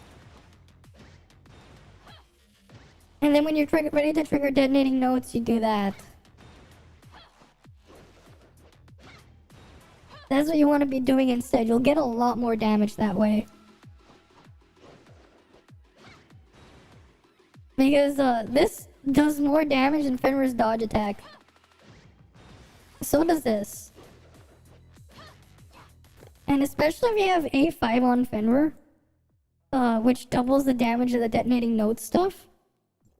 Which then also gets, you know, boosted here, right? The reverberation thing, it's what? 20% of attack per stack. If you have 3 or more stacks, it's doubled and it applies the dot. At A5, it becomes 40%. Right? Let's say you have 3 stacks on them. Right? 3 times 40, that's 120%, but then it's doubled. So that's 240% attack. That's about as much damage. It's actually, that's more damage than 1 dodge. And the animation's faster. The plunge thingy from the roar, it's also a faster animation. Where is it? What's it called? Attack, hold, sweat, that's not it.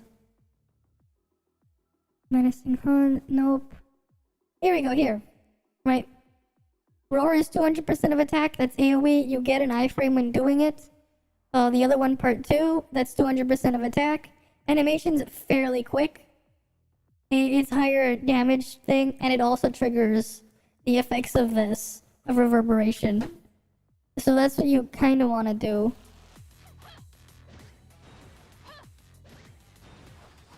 Especially if you can do a short hop. Of course, as well, when you're fighting stalkers, you have to do that anyways. Because you're not allowed to dodge when you're fighting the Abyssin Stalkers in Origin of War and in Bygone. You would have to do that. Because that also triggers detonating nodes. You don't actually have to spam your dodges. Fenrir has a lot of ways of doing dodge damage without actually doing a dodge attack. You only use the dodge attack for the quick detonating notes for the skill reset. That's the only use for it. Because it's lower damage than the other method. Where you use the branch attacks. Because the branch attacks haven't been nerfed from CN, but the dodge attack stuff has. So we end up having a different playstyle there, where that one does more damage.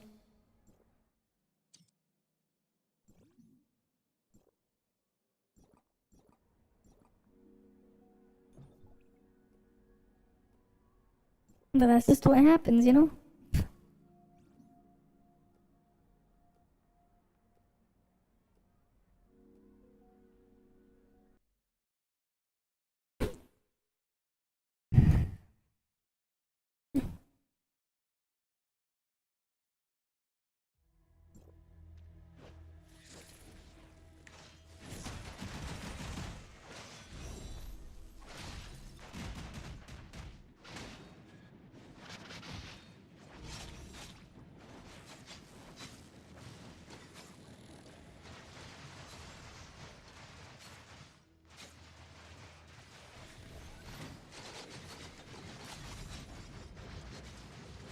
Wait, why am I not seeing the Lin stacks? Why am I not getting the Lin stacks? That is weird.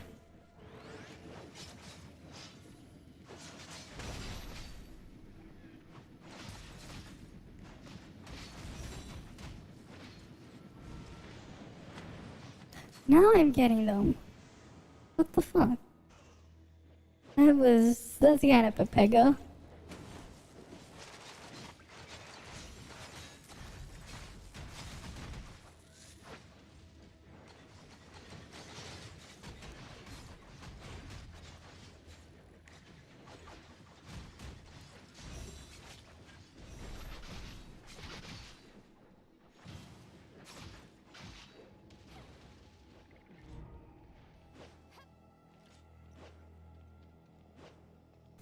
Whatever. Let's go fight the puppet singer now.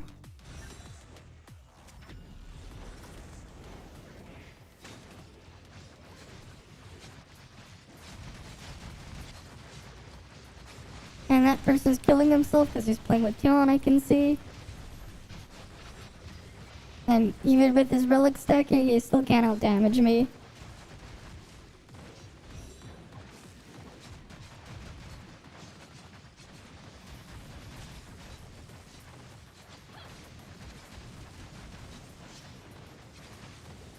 Even though he does a lot of self-harm with it too.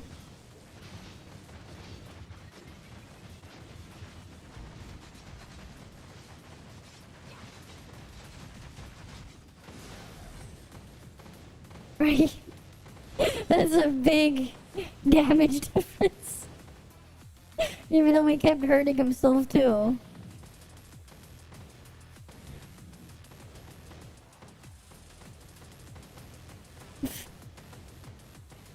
Well, that's something. Wanna trade Genshin Willica for ToF Whale? They don't want to start fresh. I mean, I guess they don't if they miss some stuff. But little will they know, like, the value of the value of certain things here. Right? Because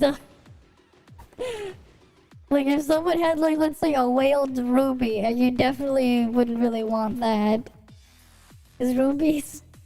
Yikes. And I like how quickly some stuff has moved on. Well, that's something. Right, that is definitely something. Or maybe I just want to, like, go skip to the water stuff, too. Right? You wanna go play with the water stuff? You gotta go play through you gotta play through all the Vera stuff first to get to the water. Mhm.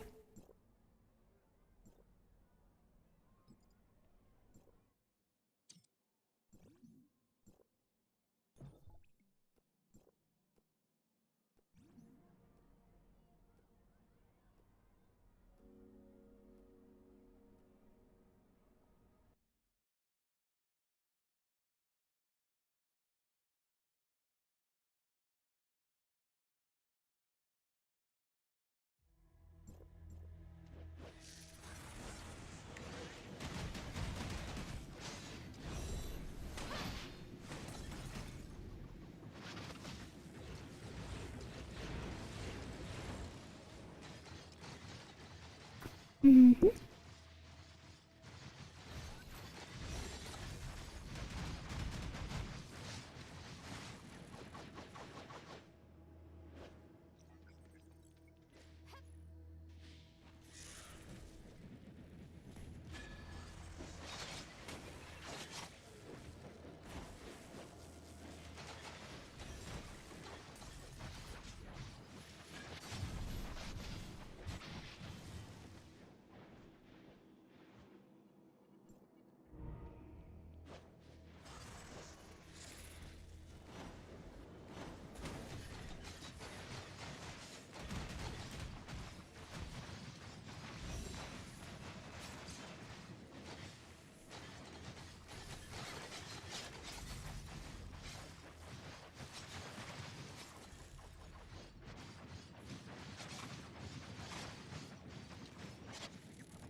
Oh, I screwed up the thing earlier.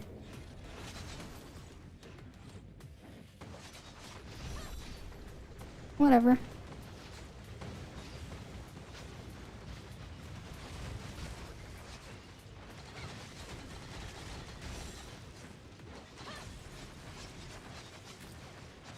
Alright, I'll stretch after this.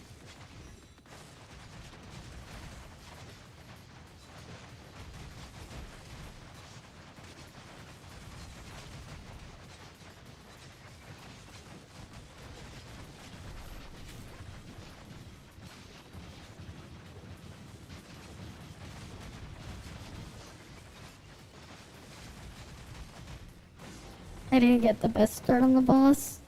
Doesn't really matter. At least that person did a little bit more relative damage this time. Mm-hmm.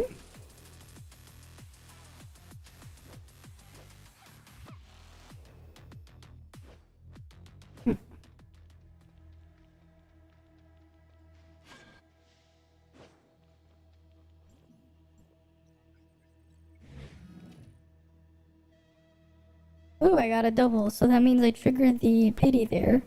And I got the drop there. Okay, let me just get my ult to loot the chest. I wonder when I'm gonna get my first SSR chip drop on my ult.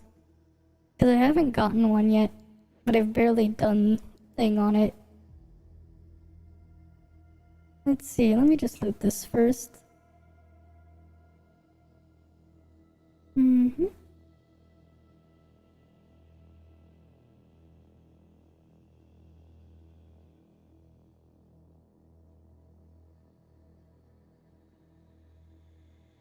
No gold gear there, so I'm just gonna backtrack and loot the previous one.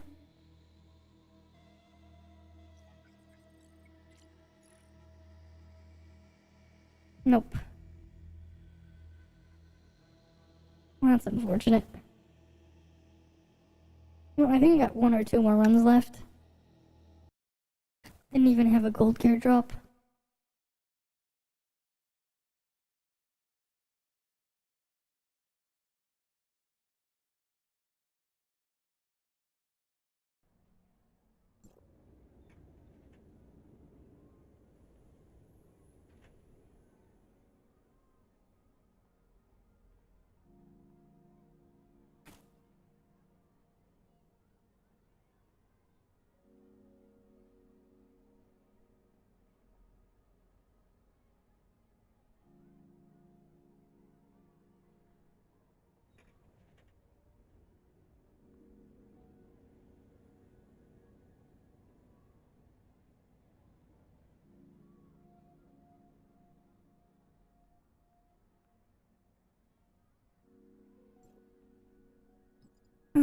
Joint up.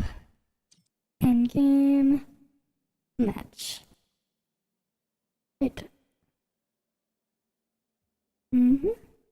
Hey, I only have 63 in my ult and 90 here. Gotta get these done. Mm-hmm.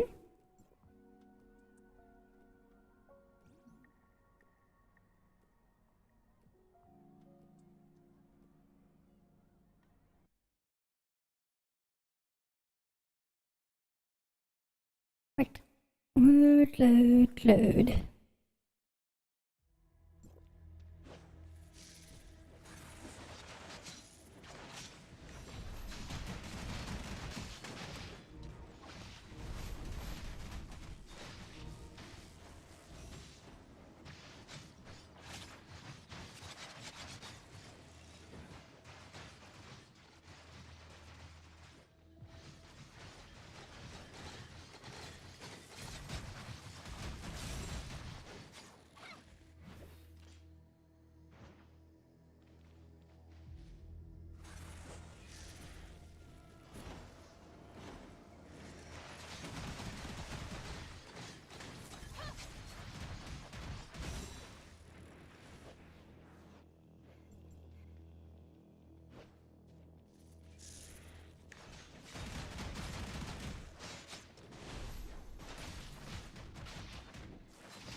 Right.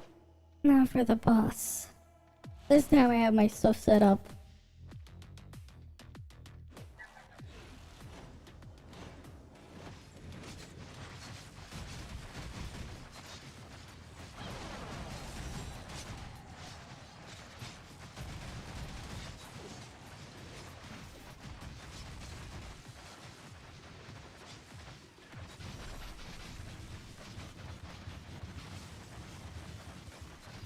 And that person over there is using the Icarus skin.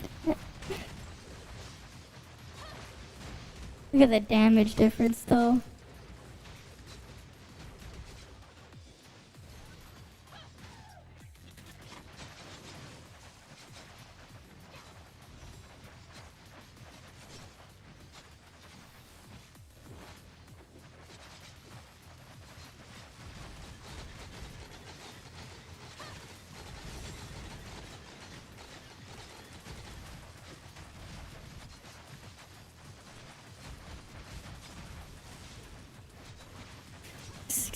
%. Imagine 69% of the damage is mine. I did a 69%. I bet it wasn't 69.69. That would have been funny if it was. Okay, I have to get my ult in to get the loot.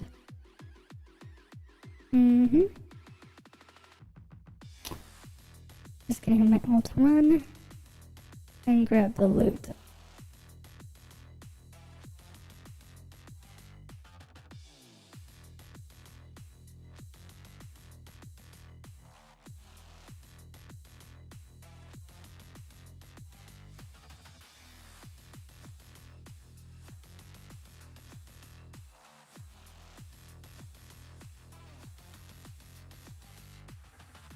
We're almost there.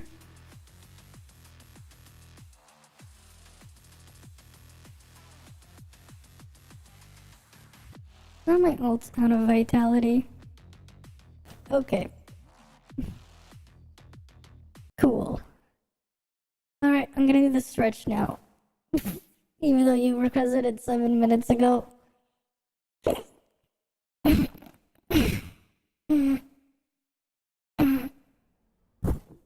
Alright.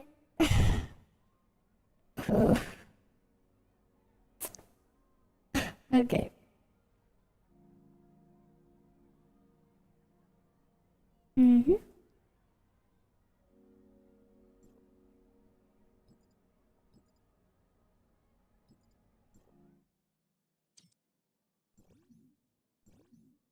I mean, if I do it like individually like this, it would mean one less thing to wait in the queue for, and I can get more support points on my ult, so win-win. Right. Okay. Let's load on in. And get this stuff done.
God damn it, I got stuck in the air.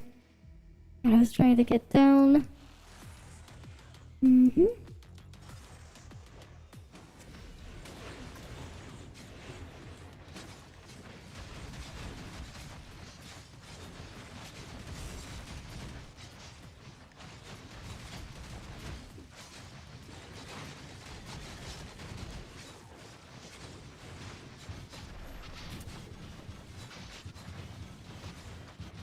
And of course that one's cheating the health bar with freaking tons. Drain. Yeah, they're using freaking Kion's self-harm to cheese it. Of course. Alright, let me go loot the previous chest.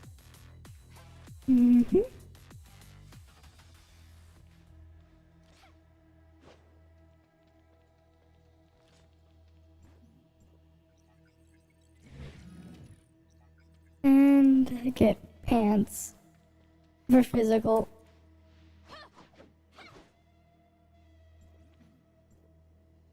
Alright, let me have my ult go collect the last chest there.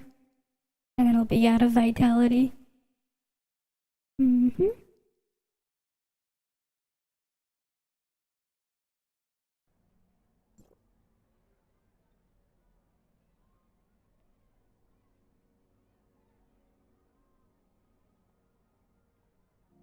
Alright. Almost there. Mm-hmm.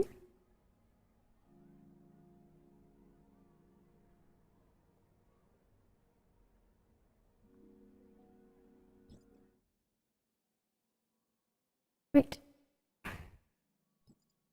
What were the drops that I got?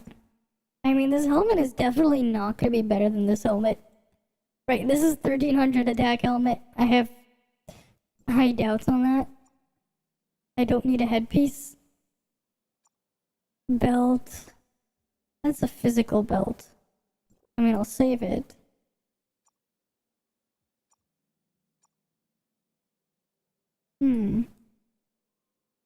This could be interesting. But I'd have to get lucky with the rolls.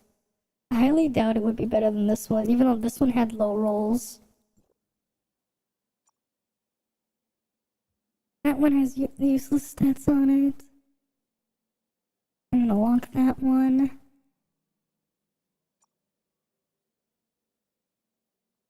Shoulders, that's useless. That's a physical one, potentially. I definitely need a better Volt. Shoulders.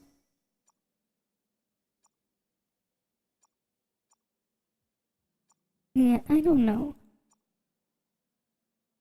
Ooh. Yeah, for this one, if I roll it, I have to, like, block Volt resistance and pray I only get attack and Volt attack. This one might have potential there.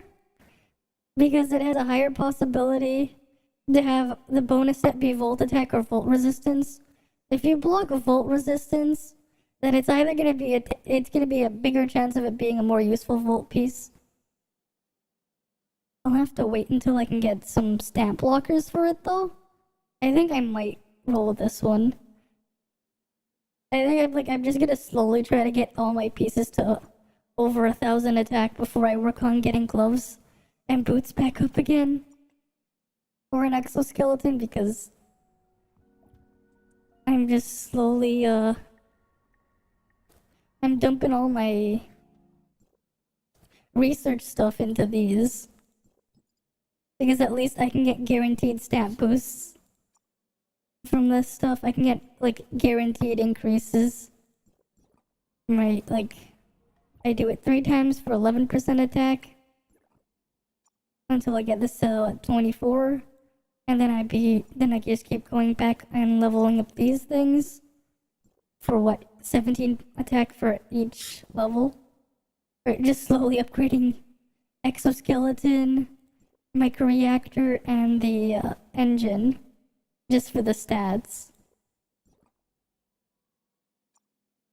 Because I'd rather get that. I'd rather get potentially a stat. Not potentially, I'd rather get a guaranteed stat increase than, like, another useless exoskeleton, because I've been screwed over by a bunch of exoskeletons by now. I had even more they ended up foddering because they were just that bad. This is not great. Like, I could just recycle that because it's awful. Right? I only have, like, one not garbage exoskeleton, and it's for flame only. Right, this is just flame only. It's not garbage, but it's not great either, because it rolled a 1 into flame damage boost. That's a low flame attack roll. But at least the rest went into flame attack percent there. Like, this one is pure dog shit. What, 1 into HP percent? A couple into frost damage boosts? This is not good. This one's good, though. And it has lower CS, because freaking damage boost. Of course.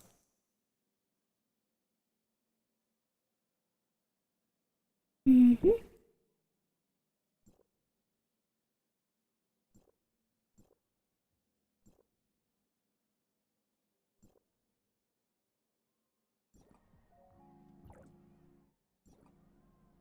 What was I gonna do? I was gonna do my alts dailies next. I think that's what I was gonna do. Oh, I have Void I'm gonna do Void Abyss first. Because I need to do that for the missions there.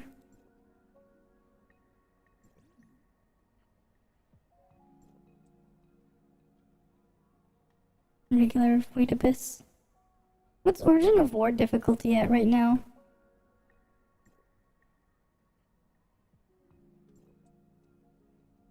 I mean, I can definitely do some climbing of Origin of War after. I should do some Origin of War climbing.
Oh, we got some buffs here. I don't need the crit buffs though. I want Volt.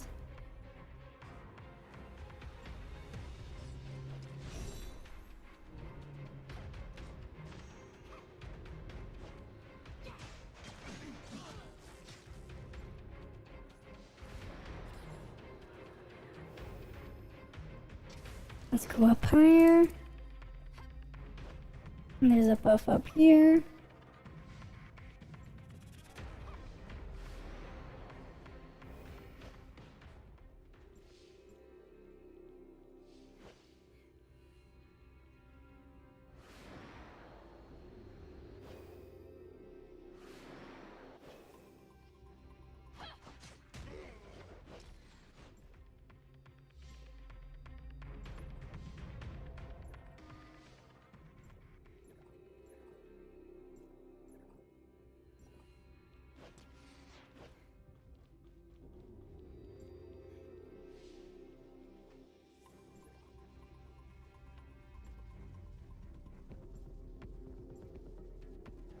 I'm just gonna get my ult on the physical.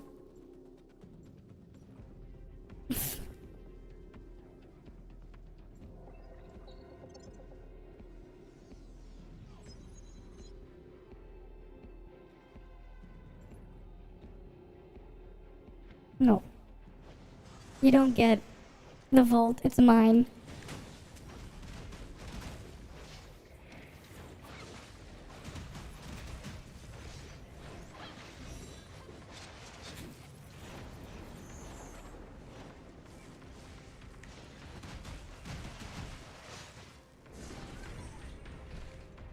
Right, I get junk. And of course, Chunlong killed himself. Well, my ult got a Huma Matrix. My ult got the Huma Matrix drop. Here, let me show you. It took me like 4 or 5 months to get a Matrix drop on my main account. My ult just gets the freaking Huma one. I mean, it's a useless Matrix piece, but hey, free is free, I guess. Right, free is free.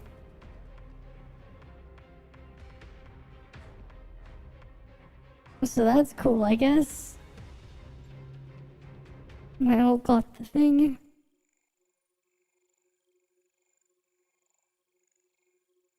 Mm-hmm.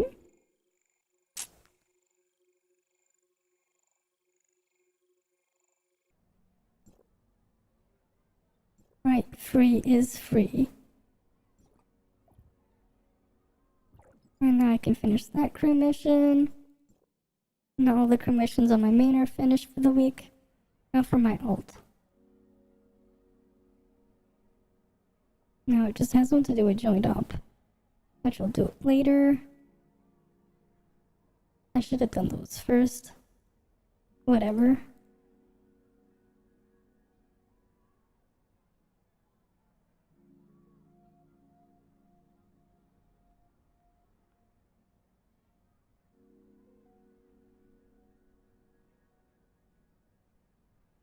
Oh, the Hula Matrix was in the heart slot.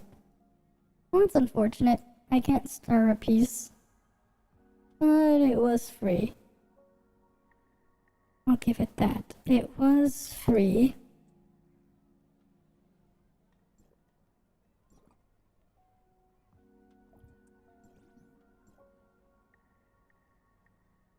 Mm-hmm.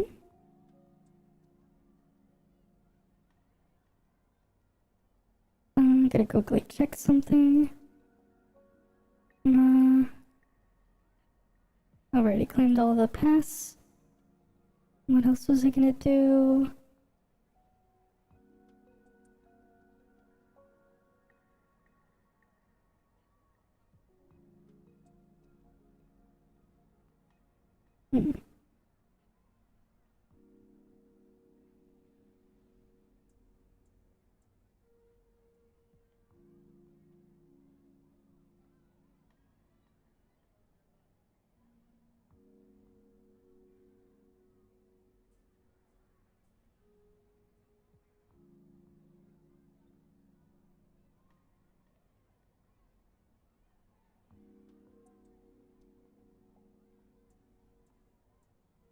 I'm still short from being able to upgrade LAN on my ult.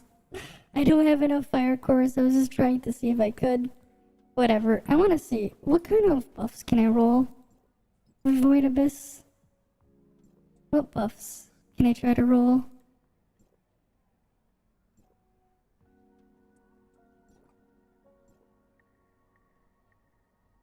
Overclocking. No, I'm gonna redraw this.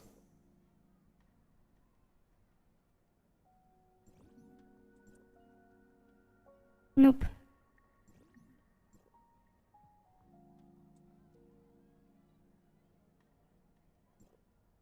I don't have enough void energy to redraw again. That's unfortunate.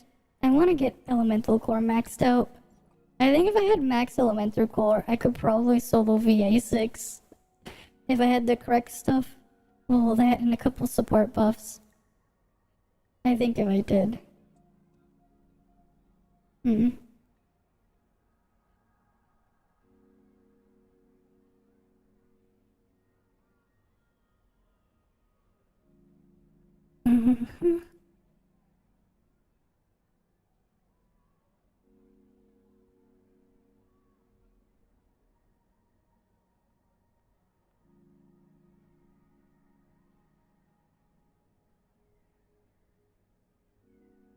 I need a protective field thing. I need to get a bunch of protective fields so I can max that one out as well.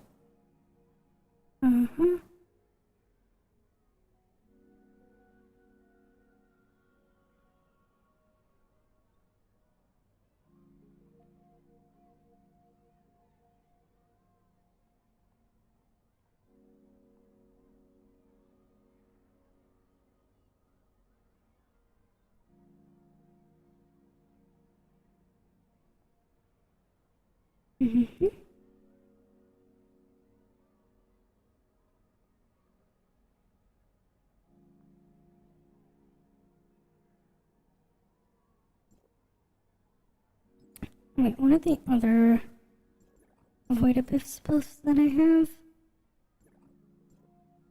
is like, what else could I possibly want? Right, I want to get Heart of Thorns maxed out, that's for sure. I want to max out Heart of Thorns. I want a maxed out overclocking program would be nice. Maxed out elemental core would definitely be a plus. Right? I mean, elemental fusion would be nice too. Not as important. Same with shadow burst. Not really important. And then I'd want like a defensive one. The physical reduction one. And then like the one that gives you more armor, I think, would be good. The armor and layers. Those are probably what I would want. I think.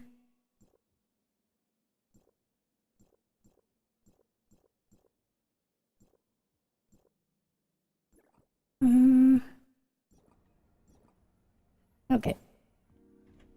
I think now I'm gonna go on my alt to do thing there.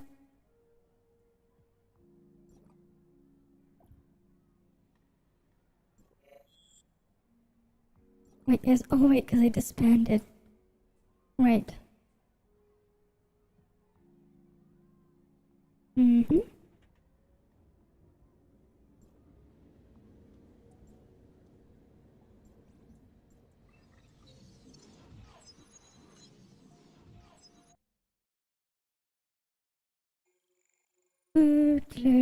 Load. Mm-hmm.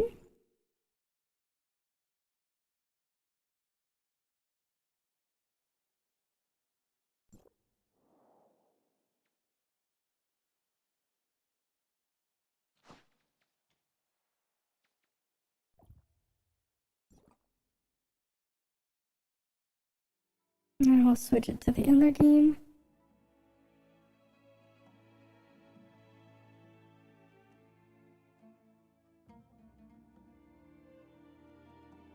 There we go. Now we can do this stuff on my alt. I should fix my resolution first. Unmute this. And mute my main account. Wait. Now that's better. Let's go do my dailies.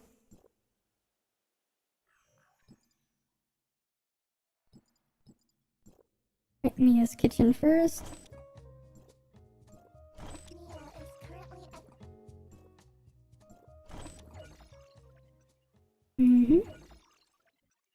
Smalley, Rarrel, and Bunny Darts.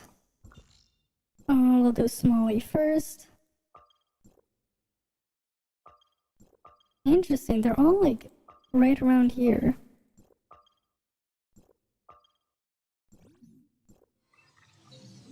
Okay. We'll do Smalley into Bunny Darts and then we'll kill Rarrel after. They were all just so close to each other too. Very nice.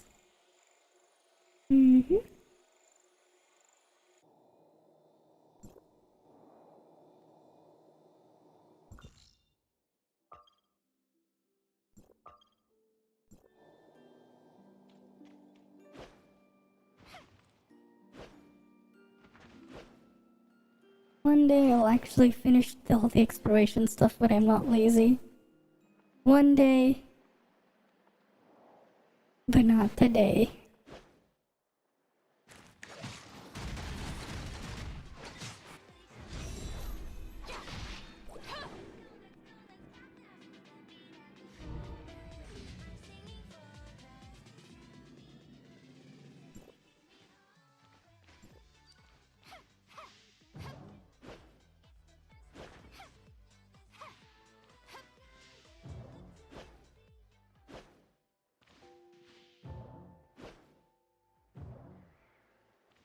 Wait, did I already do this one?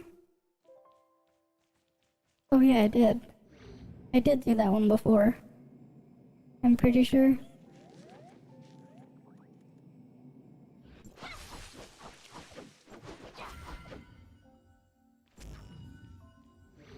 Alright, let's go find a Bunny Darts. It should be around here somewhere.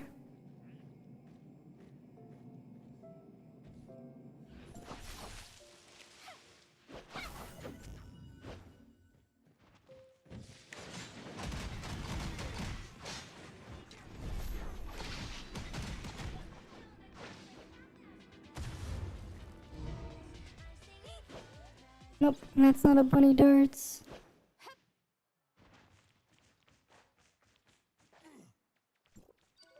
Oh, must have been further the other way. I'll just go warp to it. Alright, let's just warp to it. Mm-hmm.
Uh, I wonder if I can, like...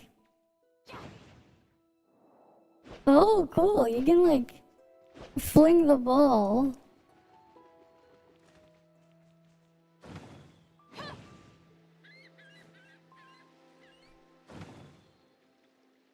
Wait for it. I mean, that's pretty cool. You can... it's, like, lagging a bit, the ball, but... you can knock it around by using the land dash.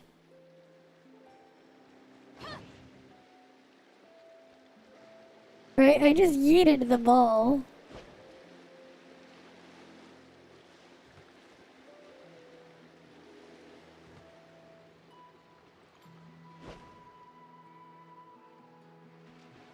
The ball is like... is buoyant too.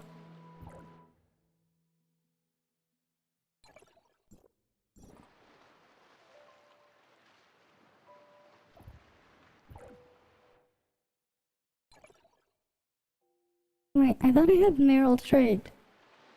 Where'd the ball go?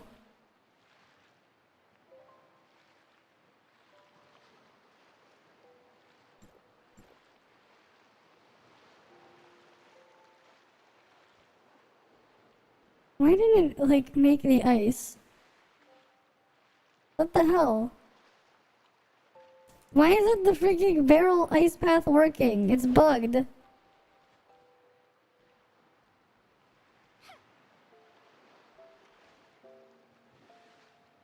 If you touch the water, it doesn't make more of it. What the hell? I wanted to go play with the ball that I yeeted.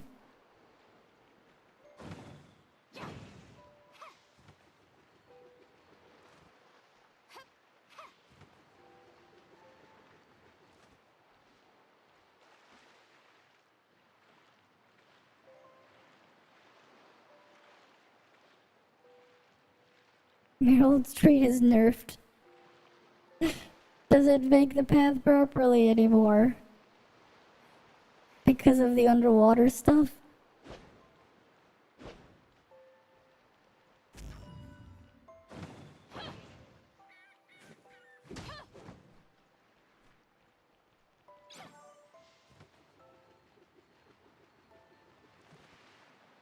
See?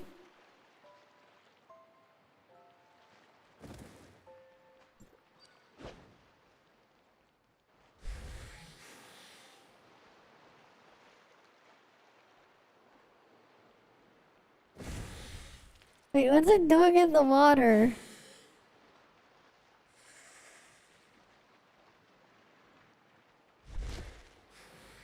What's it doing in the water?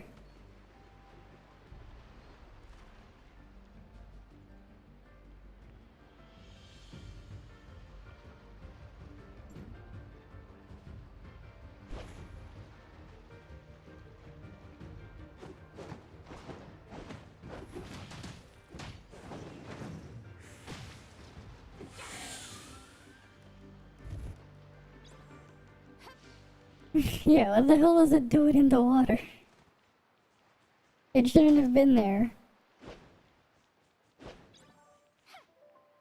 It definitely shouldn't have been in the water. Alright, let's go kill Raoul.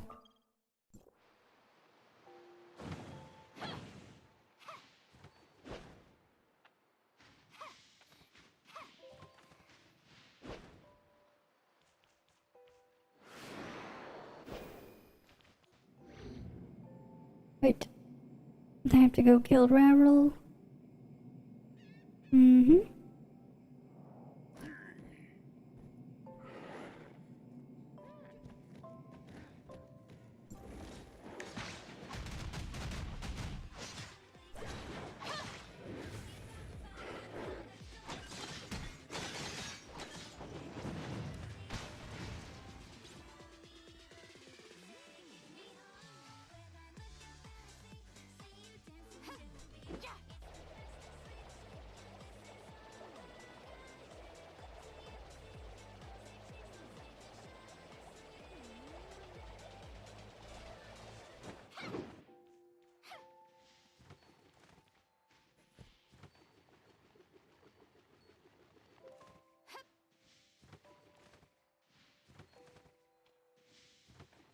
Mm-hmm.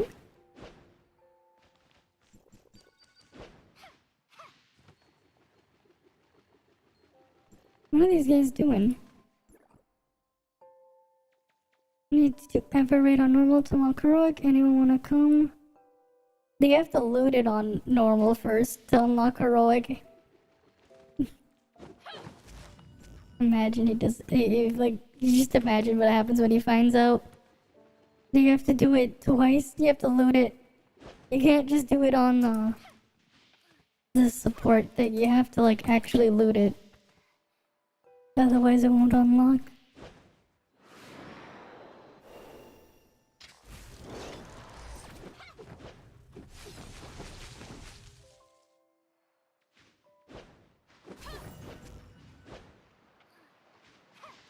Mm-hmm.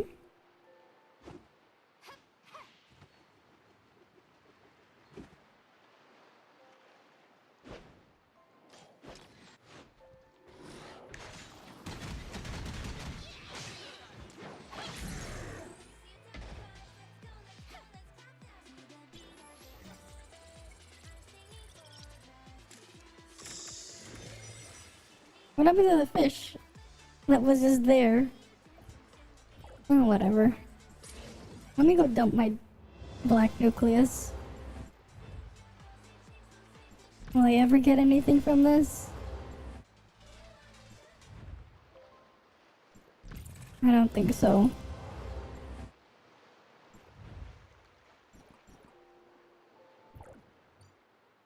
Mm-hmm.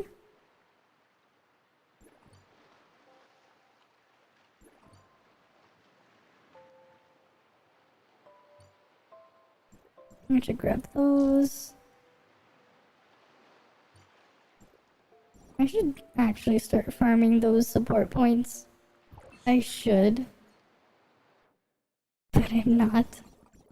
I really should. What was I gonna do? Wait. This.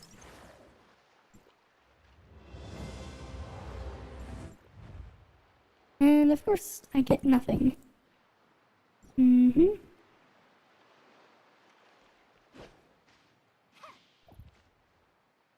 Let me go put the Finra trait back.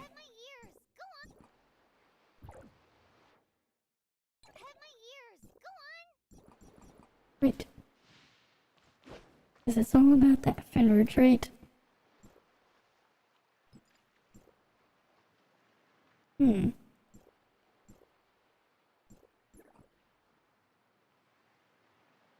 Because I have like no sequential points because I didn't do sequential at all.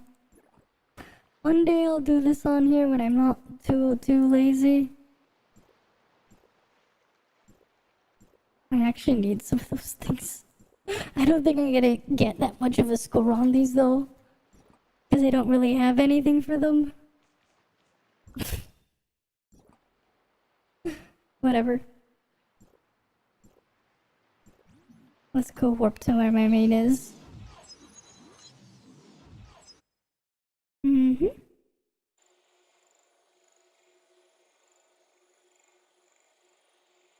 Oh wait, is there like a new trailer or something out? I kind of want to see if there is. Let me see if I can pull it up if there is any. Uh,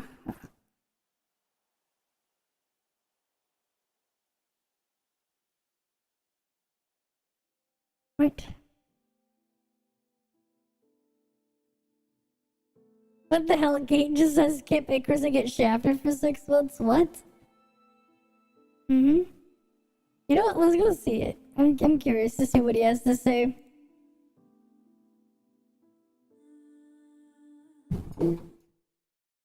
Let's see. Icarus, Shattered Charge, kind of copium. Mm-hmm. He's not a not a charge unit. It doesn't matter, Yep. right? He's there for skill spam. Frost Resonance, same shit. Elementalist, increase final damage by 1.5 for every one weapon, one type. The type means like element, right? For every element. So if it's just Frost, it's still extra 1.5. It goes up to 4.5, right? If you run Rainbow, but don't run Rainbow. It's kind of bad. Yeah. Look at his skills. For Icarus, it If is. you look at attack, don't do any of this. It's a fucking copium. Yeah. Dodge, attack, skip, right? Don't do any of this it. either. The only thing that matters is skill and discharge. Skill, deal damage, create 2 yo-yos. It has a cooldown of 60 seconds. The speed reduction doesn't really fucking matter. Basically, the skill is you cast the skill, it does damage in an area. It lasts for 70 fucking seconds, right? It has a cooldown of 60 seconds. And then everything else don't matter. The damage reduction, HP recovery, the 5% is very copium. It doesn't matter at all. The only thing you want to know about this is you cast skill and you want to jump cancel all the other skill casts. You want to jump cancel every single other one before it actually disappears. So like every rotation, if you're doing Saki rotation, this thing has a very long cast time. And then if you reset and you have to use the skill, you want to jump cancel it because it's up. It's up regardless, right? And Yeah. then you want to reset it every minute. You want to actually cast it No, every minute. I'm not Because pulling him. You gotta get rid of. I'm you not gotta gonna get rid of use your him. main skill. If you or want me the to pull him, sub-skill go before fund it. Return to I'm not gonna Loneliness. do it So how myself. do you get the sub skill? You gotta use capped knowledge, which is the discharge, Mm-hmm. right? Discharge just deals damage. Nothing good about this thing. Jump cancel this thing as well. You'll Yep. still get 2 uses of If you jump the cancel it. sub-skill. And to use the sub skill, your main still has to be on cooldown, right? On CN, you basically just discharge, jump cancel it to spam 2 of these, and then rinse and repeat. This will do 440 damage. This is 660, slightly less, but you get 2 casts. And then this will heal you up to 10% because you get 2 casts. And then blah blah blah. Fortitude resonance thing. I don't think anyone uses this. It's You useless. get a taunt, you get to block, and you deal damage. Right. There is a tank comp on CN where you use Icarus, Saki, and Lan. It does kind of work, and you can try it here as well. This might be good. You can infinitely taunt. And then while Benediction, this Benediction resonance, I don't know if this will be relevant or not. It's I not. don't think anyone on CN uses this thing on Benediction. But you can try this with Coco and maybe Fiona. This will do an 8% shred. Fiona will do like a 12% max HP execute at the end. I don't know. Very copium. But as a free-to-play support, that's what. If Fiona is the same execute, that's like 20% damage contribution. And this might be worth it. I don't know. Everything else doesn't matter. That's his kit. If you're cross main, you pull for Icarus. Look at the stars. When any weapon skill is used, trigger harmony, deal damage equal to 25% lost HP, no less than 120, no more than 800. And then the damage is whatever your current element damage is. This is just some additional damage when you use a skill. When the Icarus zone is up. This is not necessary. 1 star is not necessary. There's another effect, which is now discharge instead of skill. Discharge will do a 4% max HP. Also, the damage is whatever type the weapon that triggered is will be. But this is not necessary. Okay, good to have. If you're Frost mains, try to get this, but if you can't, it's fine. 2-star attack, 3-star. When using the skill, it'll speed up the yo-yos by 9 seconds. And now you do AoE damage. This is just additional damage. The damage done by the zone is whatever. very insignificant. It At is least on very CN. Pepega. You don't give a fuck about this either. Like, it looks pretty broken. huge But it's damage not. increase. But the zone, the yo-yos on the zone, They were do pretty no damage. useless, no damage at all. And Yeah. it's buffed from CN apparently. It is Damage buffed from increased by CN. 160. CN is increased by 60%. I don't know. I still don't think it's relevant. It's shit. 5-star increased damage, speedy yo-yo, and return to loneliness by another 50%, which is fine. This is good. You can get it. But, That's like the it's big one. Basically, the 440 increased by 50%, Yeah, makes which it is up to the amount of 660. the skill. 660. It's not that big of a deal either. This is seeing numbers as well. And then final damage by 6 when he's active. I mean, 660 which, as a is frost mage, pretty he's not always decent active, increase. But yeah, pretty much. A 6% boost, which is copium as well for 6-star. He doesn't need stars. No way he needs 6. No way he needs stars. The whole point of his kit is for him to spam his little sub skills. You rotate around all your skills, and then you spam his sub skill. Every time you press his sub skill, because his sub skills are triggered by doing discharge, right? Every time you discharge, you get 2 of these. So Yeah, Fiona, your goal sure. To play Icarus, Icarus, is to nah. spam and reset. Every time you'll discharge, I with don't Icarus, really- jump cancel that. I and only spam use his Frost and sub skill. Frost sequential at Why this you point do too. This is so you want to trigger Alice. So it's You whatever. want to trigger Alice A1. Alice A1 will be doing your off-field damage. Your main source of damage is Alice A1. Alice Yeah, A1. Alice every time A1 you is cast the a skill, damage. Alice will do the discharge, and then Alice will copy the same exact skill another time, regardless of you jump canceling or not. And that's how you spam damage, right? So Yeah, it's just to play Alice. Icarus correctly, you need Alice A1. You need Alice A1, right? If you're running Alice, you need Alice A1. It has nothing to do with Icarus. Saki, Icarus, Frigg. Frigg doesn't really work too well, right? Yep. Saki requires 5 skill casts to like perfectly rotate. If you pull Icarus, you need Alice. Nothing else works. The whole point is Yeah. to spam shit on Alice. The good thing about Icarus compared to Saki is Saki requires you to have 5 skills, right?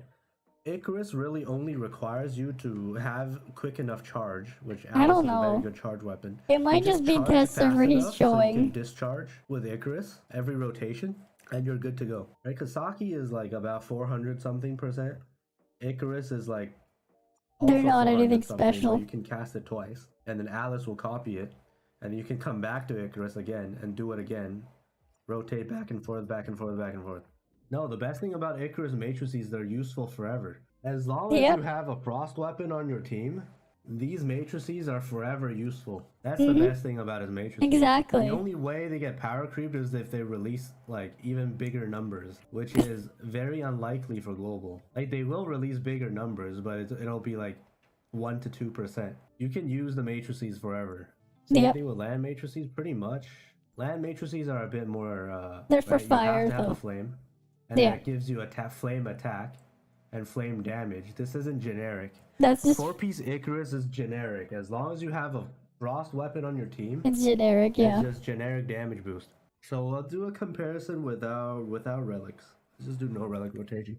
So optimal CN rotation. I have the showcase video if you want to watch the real rotation in Bygone situation. Yep. You want to start Alice, so you benefit off of the Alice zone. So let's do a slow one. Let's do a slow one, right? Alice first. You want to jump cancel this one. I didn't do it.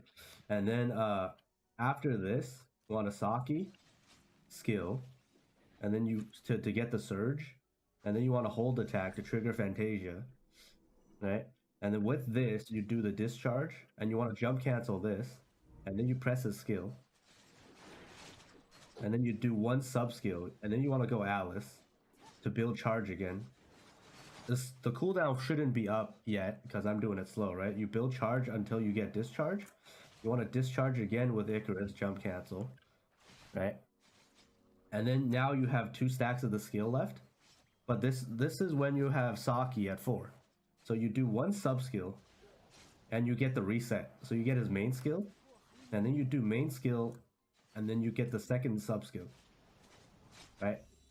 And this is your full rotation. From here on out, you can do Saki, Alice, back, discharge. There's Icarus, honestly no real reason to discharge use into Saki Icarus, though. Right, that's the full rotation. You don't then need the Saki. This is the way you set up. You time the Saki reset. It's more awkward to use the between Saki your 2 reset with sub this. skills, so you have the main skill to cover the gap. I would We'll do the rather full use thing Lin. without commentary now. Right? You want to start Alice. It's only the beginning that's kind of weird, right? After Yeah, you it's set just it up, awkward. So Saki resets. I'd rather in between use the 2 Lin sub instead skills, of it's very simple. Saki there. Brain dead rotation. If I was to So, play it. start this. Like, that's why I said, you know, Surge. Tion and Saki are the wrong element. Here's the thing, Tion and Saki are the wrong element. I said it earlier. Imagine if, instead of Saki, they had Tianlong but Frost. Right? Can you imagine? If they had Tianlong but Frost instead of Saki here. How much more damage they would do if Tianlong was Frost and didn't kill himself. And then if Saki should have been Volt, Tianlong should have been Frost. It would have been way better that way. Like, actually. If you think about it, with how Icarus works, right? Like, you'd have, you'd trigger, Tianlong's passive, like, 3 times with the skill cast plus, Alice clone. If Tianlong was Frost, you would trigger it 3 times. Right? Like, in a full cycle, you'd basically have an extra... You'd have you'd have Alice and Icarus doing their thing, and you'd have, like, an extra 3100% attack. Like, on top, if Tianlong was Frost. Like, just happening. 1. And then attack. Do this. Second one. Skill. Right, now you set it up correctly.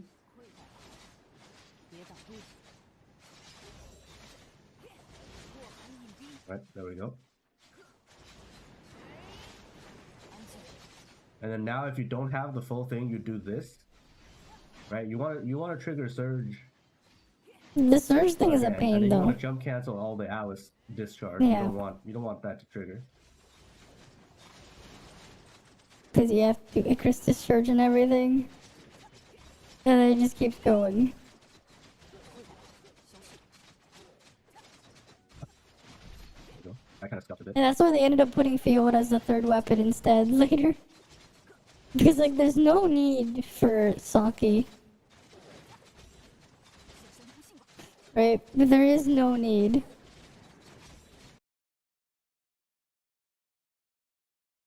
Didn't you have, like, a thing?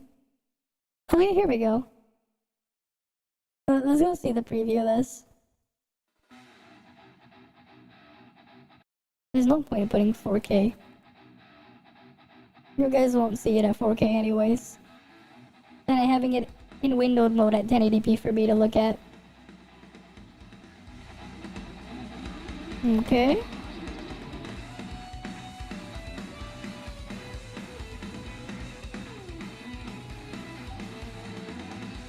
Wait, Louis who? What? Oh, it's this guy.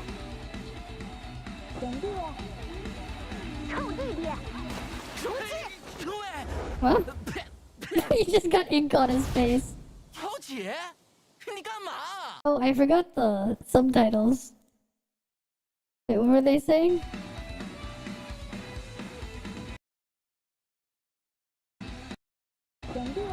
This is little bro. Little shit. Okay. 桃姐，你干嘛？把这不雅之音收收。 Cease 我要 the 在此 interacting. 钻研书画之道。 Okay. 这么宽的地方，飞机我这儿练？这地方风水好，可惜天地之灵气。正所谓山无眼高， Okay. 水无眼深，蜀道之难难于上。你又报什么班儿？想跟人显摆下吧？Hmm? 你别瞎说。 What? 方圆百里的街坊都知道，我是天生的才女。大人的姐姐又来了，我好气！我的文雅之气由内而外，可比不才宝般呢。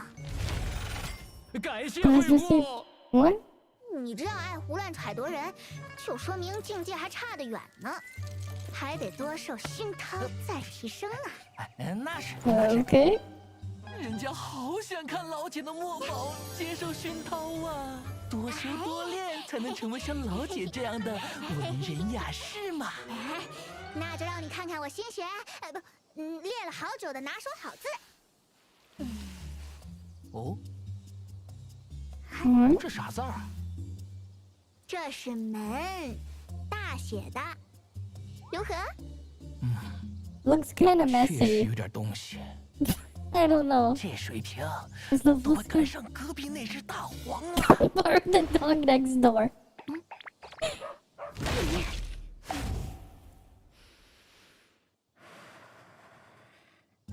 你的见识和审美都不够，不懂这其中的奥妙。 Huh? 还是给你看看我之前创作的诗吧。哦，那个呀，通俗易懂，大黄都会背啦。 The dog next door can recite it. And here- 让你看看我的真本事。 Okay. Or she makes it big.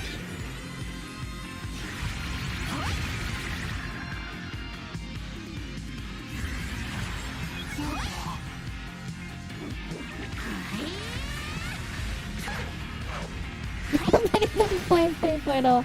I don't know. 如何？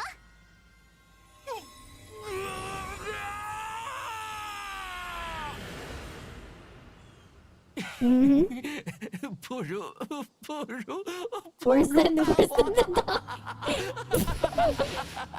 Worse than the dog. Imagine. Worse than a dog. Endure my ass. Then she just 臭小子！我今儿不打死你个玩意儿！你给我洗干净脖子，等着！你个嘚儿的小玩意儿！哦，你个。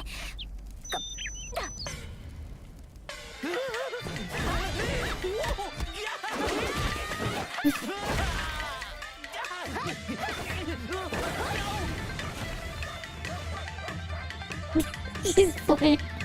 Yeah, this guy is probably playing.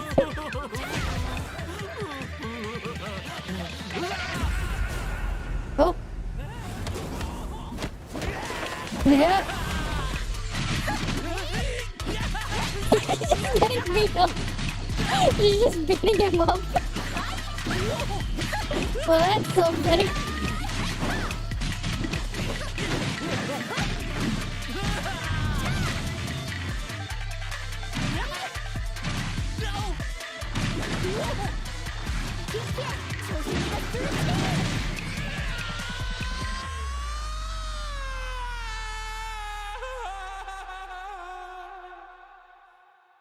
I mean, I'm gonna agree with the guy. It didn't look like she did a good job with the calligraphy anyways. The earlier ones. And there goes his music player. He breaks.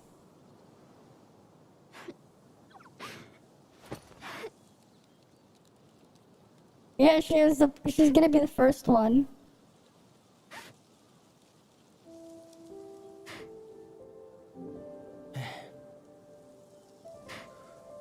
你走开。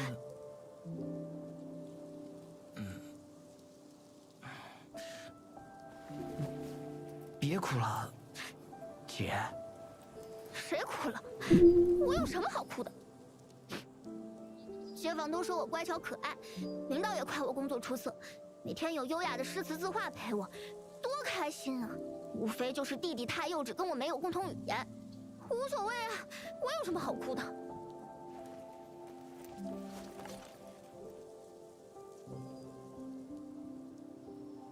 哪有人怎么看你嘛？你每天对抗会面，镇守四方，大 You 家都 play 有 Grace 共， Face. Everyone can 每 see. 个人都很佩服你的努力， Okay. 谁都没有小看过你啊。再 Mm-hmm. 说练字这种事儿，一直以来你这么努力，就是进步小点儿， Nice. 但是精诚所至，金石 That's 为开， nice that you 一 finished 定 it. 能达到你所梦想的境界。喏，大黄可写不了这么好。 Yeah, it looks very messy. 你不怂我不会说话是吧？哎，不哭啦，不哭啦。都说了，没哭。不管你了，我回家了。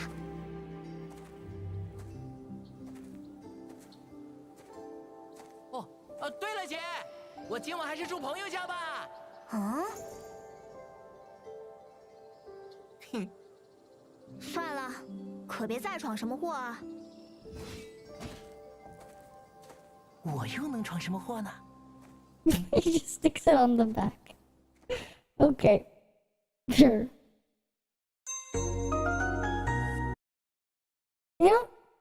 It's something I actually thought of would be kind of funny for an RPG game. You know how in like some of those old RPG games where they have like a world map, you would then have your character like walking up around on the world map, but then like they'd scale you to the size of like a small town? Can you imagine if that was actually to scale? Like, can you imagine you're just like walking around on like the map, right? And then like, can you imagine it's like you're ginormous and you walk through the city and demolish it? Yeah, he got the last laugh. Yeah. Like what?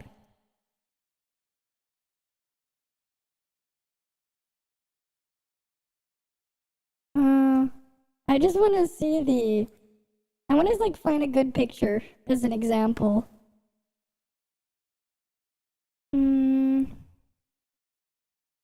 Oh, here's. I think this is a good example. Right, you have this kind of picture here, right?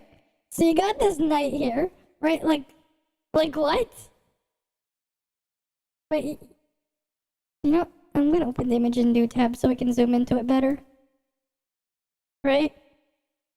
Like that's the size of a tree in the forest, right? We got a forest here, we got a town here, we got a castle here. Like, can you imagine if you were to like have it to scale? You're just walking through and you just demolish the city. Right? Can you just imagine?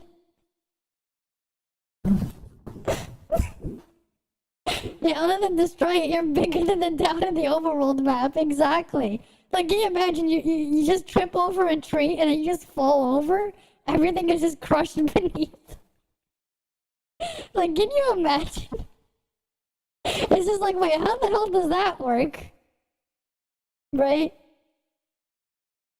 Like, can you imagine someone makes like, let's say an animated short, right? They're just like, if classic RPG games were to scale properly, so it's like you're in your starting town, you go around, do all your things at the starting, and you go leave the town, and then it magically it just puts you like a ginormous. You just randomly grow in size, and then you just walk into the next town, and you actually just. And then maybe you trip over a tree, you fall down and you crush it. Can you imagine like the small people in the town by comparison? They're just gonna see some giant just walking through, destroying everything. Like, can you just imagine if that was like actually to scale? Like what? If classic RPGs were to scale, and then you just have that, and you just walk through. Right? Can you just imagine? Well, I never played Dragon Quest, so I didn't know. But, like, there's lots of other games like that, too, so I randomly got the thought. What if that was to scale? Right? Like, what if that was actually to scale? Don't need this tab. Right? Like, what if that was to scale? Okay, there was this other video that kind of got my attention. Closed beta gameplay. Okay, let's go see this. Yo, what's up everyone? Kiro's here. Today we're gonna go over the Wuthering Waves closed beta live stream. Now there was a lot to break down. The live stream actually wasn't very long. It was only about 30 minutes, but there's a new PV, I didn't see. There's some new action scenes. Oh wait, let's go see if we can find it.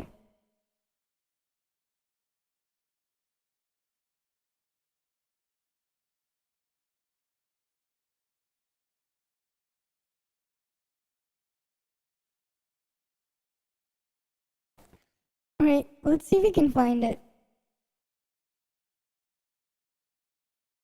Where was the live stream? Didn't they have one?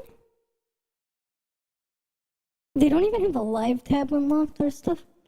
What happened to I thought they had like a closed beta live stream. Didn't they? Let's see if I can find it.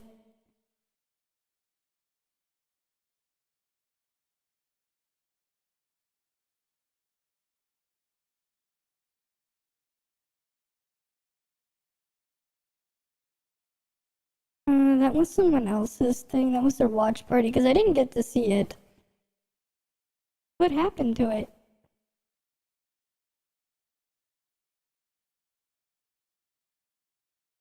Apparently it's gonna begin on April 24th.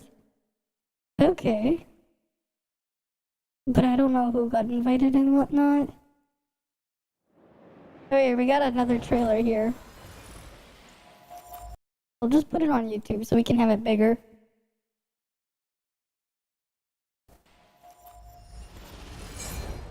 Yeah, that's unfortunate that they did. We'll have to like look at some watch party or something then. That looks pretty nice. No, they put it on Provit, not private, clearly.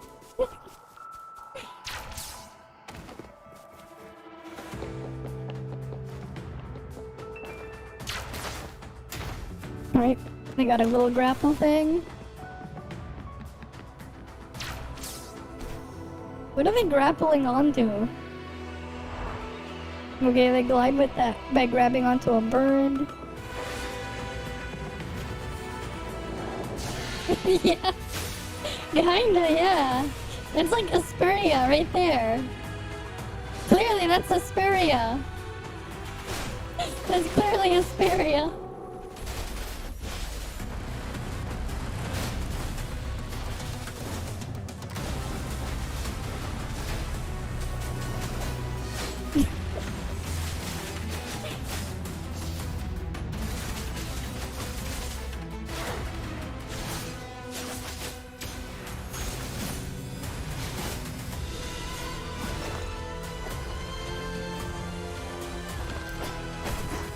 Alright.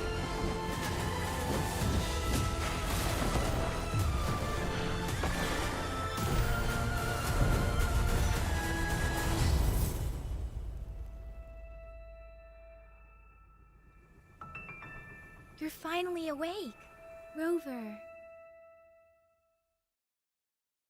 I wonder if they sent the invites out yet, or they're gonna wait like until next week to do it. Cause like, that's in 9 days from now, right? I know I applied, but I didn't get anything. So we'll have to wait and see on that. Alright, we'll have to see.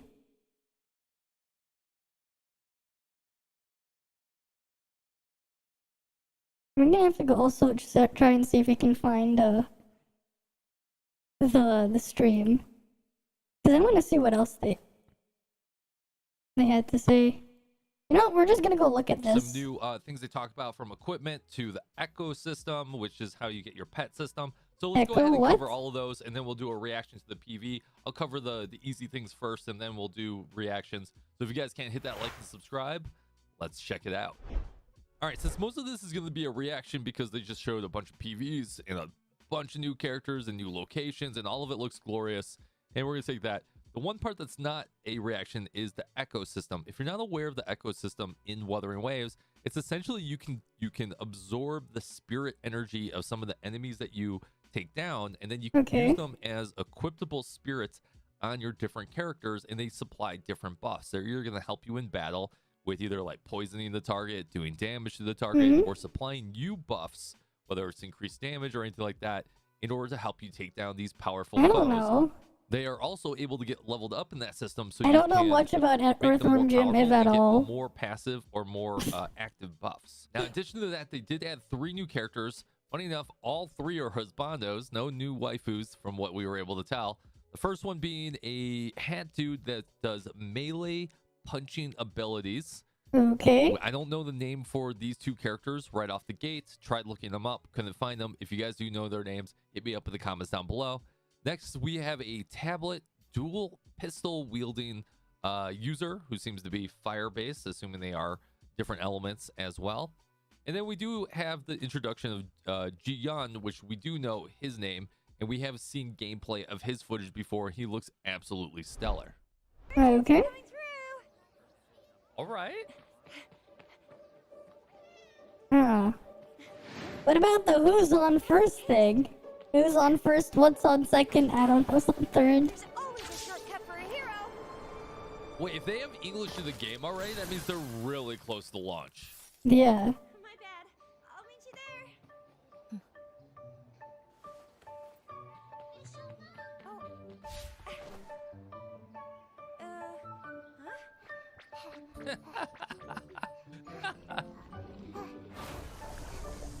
Oh, Oh. no! The poisonous food!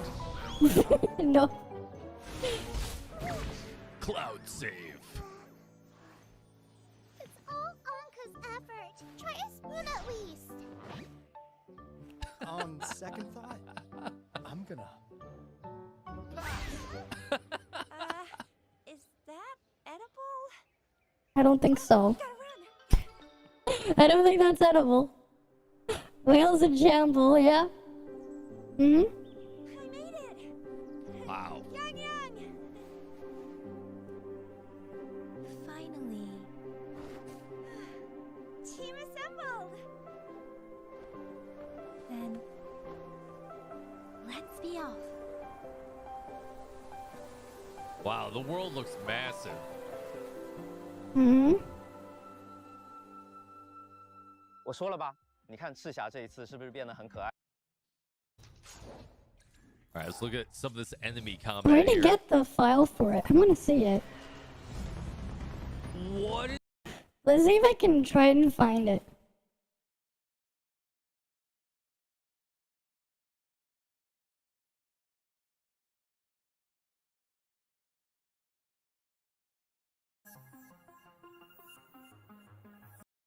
Oh no, is this person like talking over it? I want. You know. Where do you get the source of it?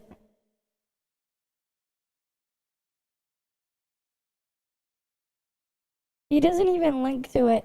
God damn it.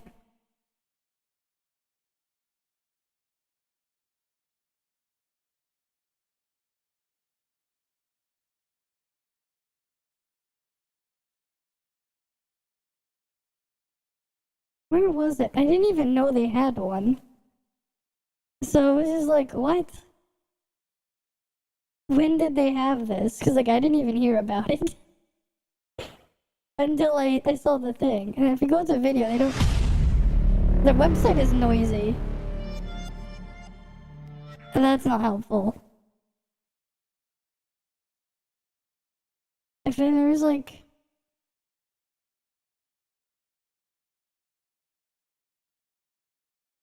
What's this?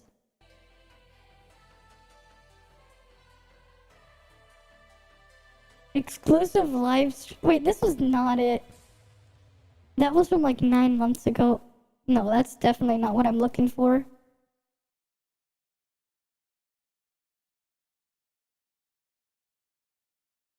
That's unfortunate. I can't find it. I was curious to see what happened. Alright, because that was supposed to be yesterday or something. Whatever. What is that?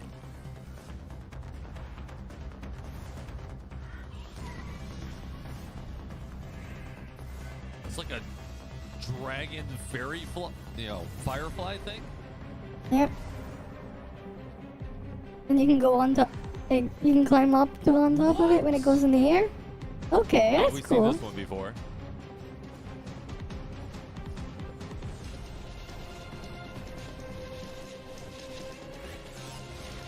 Nice, perfect tech.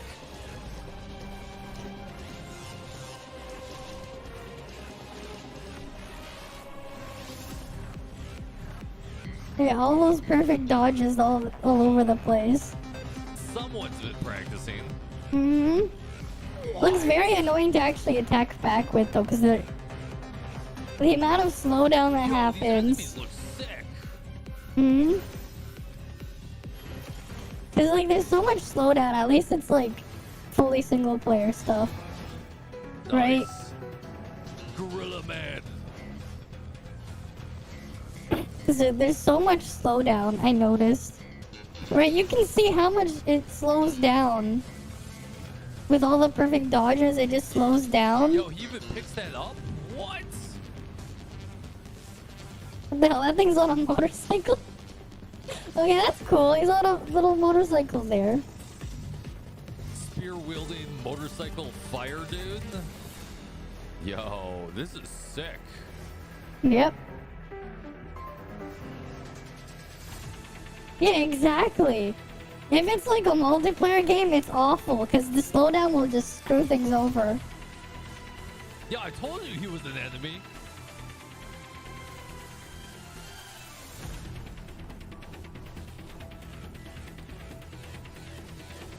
Teleporting card gambit dude. Okay. Wow. That's cool. I just love the dodging and parrying system in this game. Absolutely incredible.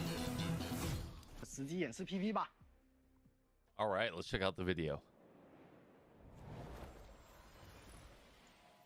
We already saw this. Wait, we already saw this one. Yo, that was sick.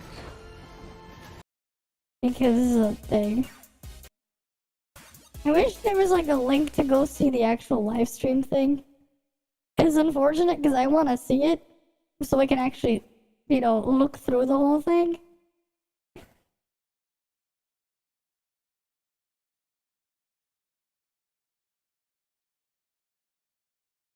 Right, because I want to like actually look through it instead of just, you know, see a short piece of it.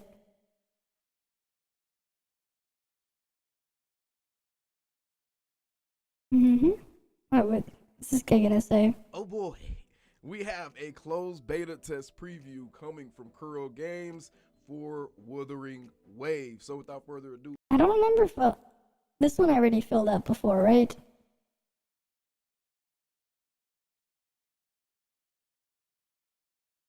Reached the limit. Yes, I already applied for it. Right, I'm pretty sure. Let me see if I can,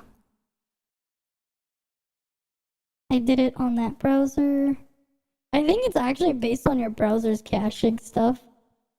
I'm just gonna double check. Yeah, because like I already applied for it before.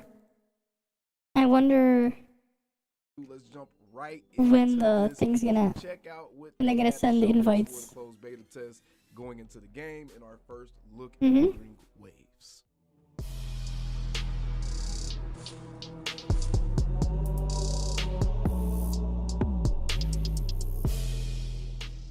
Bro, don't y'all know that I I already was have sitting it here looking at this damn applied. screen for like a minute now, not realizing this was a stream countdown. Look at the damn number in the background. Let me go ahead and fast forward a little bit. All right, here we go.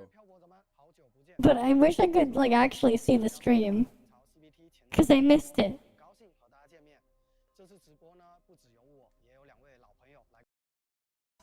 But like we're not really gonna see more just by looking at someone else look at it. So like, whatever. The mole messiah stick on ToF. Wait, what was he? Oh boy, we have a closed Oh. beta test preview. What did he say?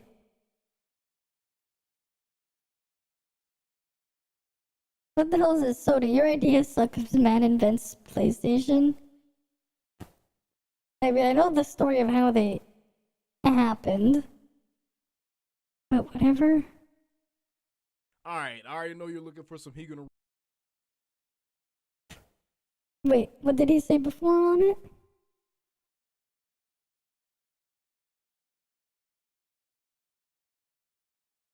There's just a bunch of the Higan stuff.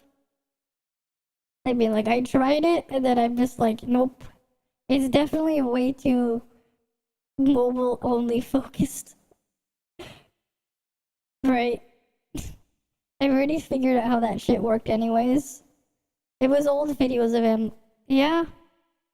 Because he hasn't done anything on it in a long time. I can see that.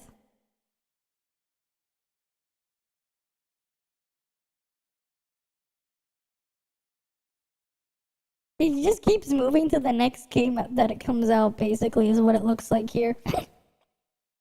Right? Something releases, he does something there, then he goes to the next one, and then he goes to the next one. That's what it looks like here.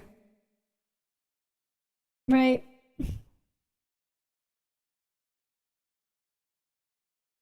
When did he stop with the other stuff before?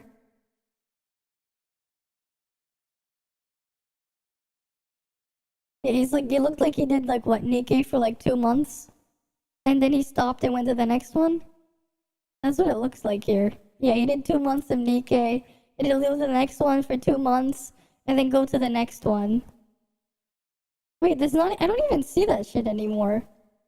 What happened to it? Did he just like remove the videos for it? I feel like he probably privated or deleted them. Because I don't even see any traces of it anymore. Right, he had some Tower of Fantasy stuff here before. But there's like no trace anymore. I'm scrolling down, and it's like it's gone. It looks like he got rid of it.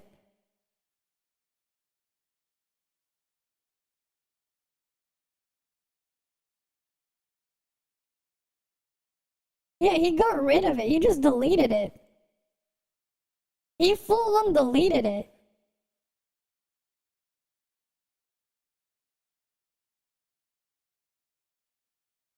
Right? He full on just got rid of it. I don't understand why. He just like went back and just like deleted it. I know he had videos before. I know he did, and then he removed them. They're not here. They're just all gone. Like, you look through it, and there's nothing. We got the Nikkei stuff, but there's nothing here.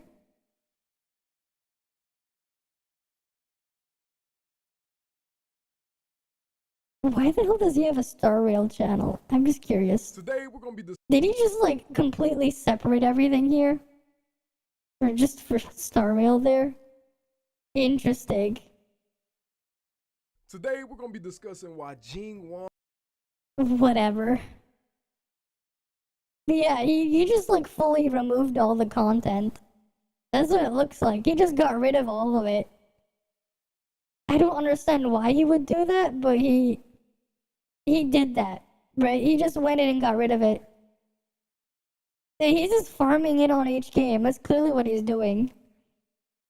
Right? And then if he can't farm anymore, he's just gonna move to the next one. Like, I noticed, it looks like it's just like whenever a new one comes, he just farms it for a bit. He gives it like 2 months, and then he stops, and he goes to the next one. And then he does it again, and then he stops and goes to the next one. That's what it looks like he's doing.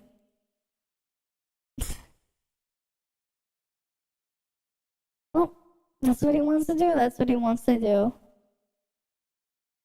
Oh, here's something interesting. Let's see this one. Wait, Gates and have a look? Where? Why are most free-to-play games?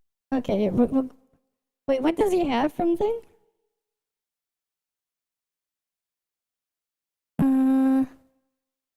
Let's see.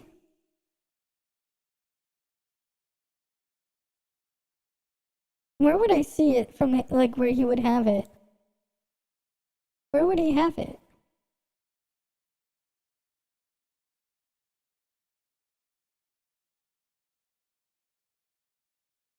Interesting, he actually did a YouTube stream.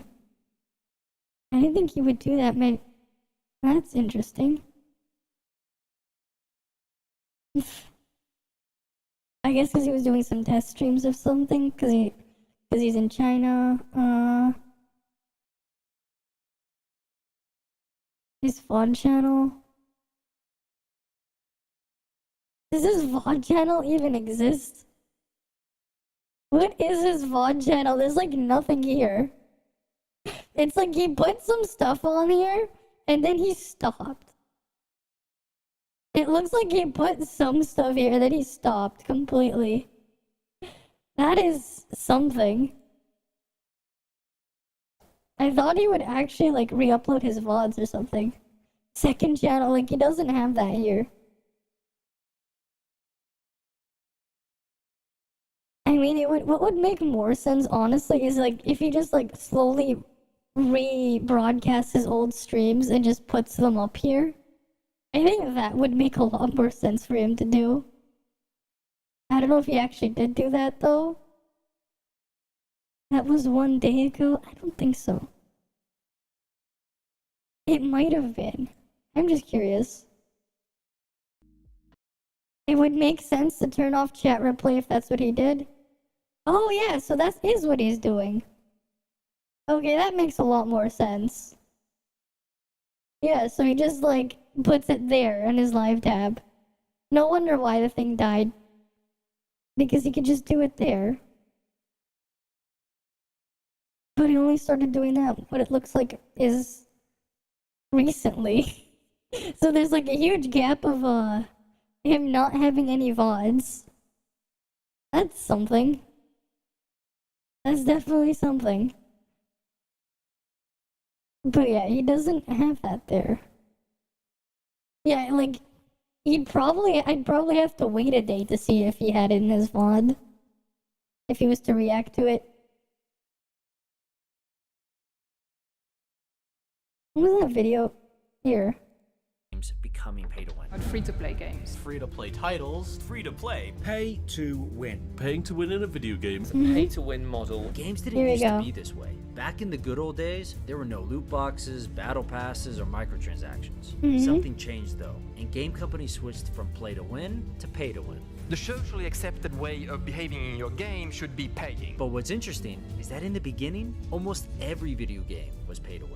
Back in the Yeah. 70s and early 80s, you were most likely to find gamers at an arcade surrounded by the aroma of heated circuitry and musty carpet. Oh yeah, For for those sure. that can't imagine the smell or weren't around for the arcade days, games were different back then. You had to pay to play, but you also had to keep paying if you weren't good.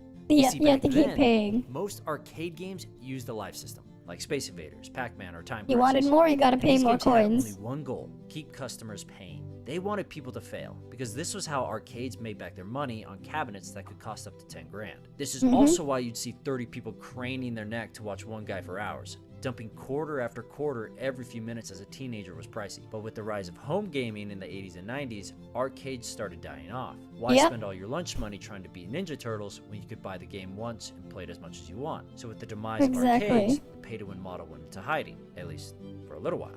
What's crazy though is that the pay-to-win model would take almost 20 years to reappear, needing free-to-play games, piracy, and League of Legends for it to come back bigger and badder than ever. What's even Oh, yeah, more for crazy sure. is that it all started with Doom. Oh? Wait, how did it start with There had Doom? never been something quite like Doom. Right? It was massive, and it changed video games forever. Doom had top-of-the-line 3D graphics, there was a PC multiplayer, it supported mods, but most importantly, the game was free-to-play. You have to understand, this was insane to do back then. You didn't have free-to-play games. Remember, everything was physical. You purchased games on floppy disks or cartridges. Digital games weren't a thing, so free-to-play games weren't free to distribute, meaning id Software had to buy millions of floppy disks, then print Doom on millions of disks, then ship these disks around the world, spending hundreds of thousands before ever making a dime. So why would they do this? Well, back then, developers were not the ones who made the most money off their games. Most of the money went to the publishers, and developers often got single-digit percentages in royalties. Id didn't want to go this route, so they decided to try the free-to-play model, known as shareware at the time. Using it before he pays for it. That's the wonderful thing about shareware.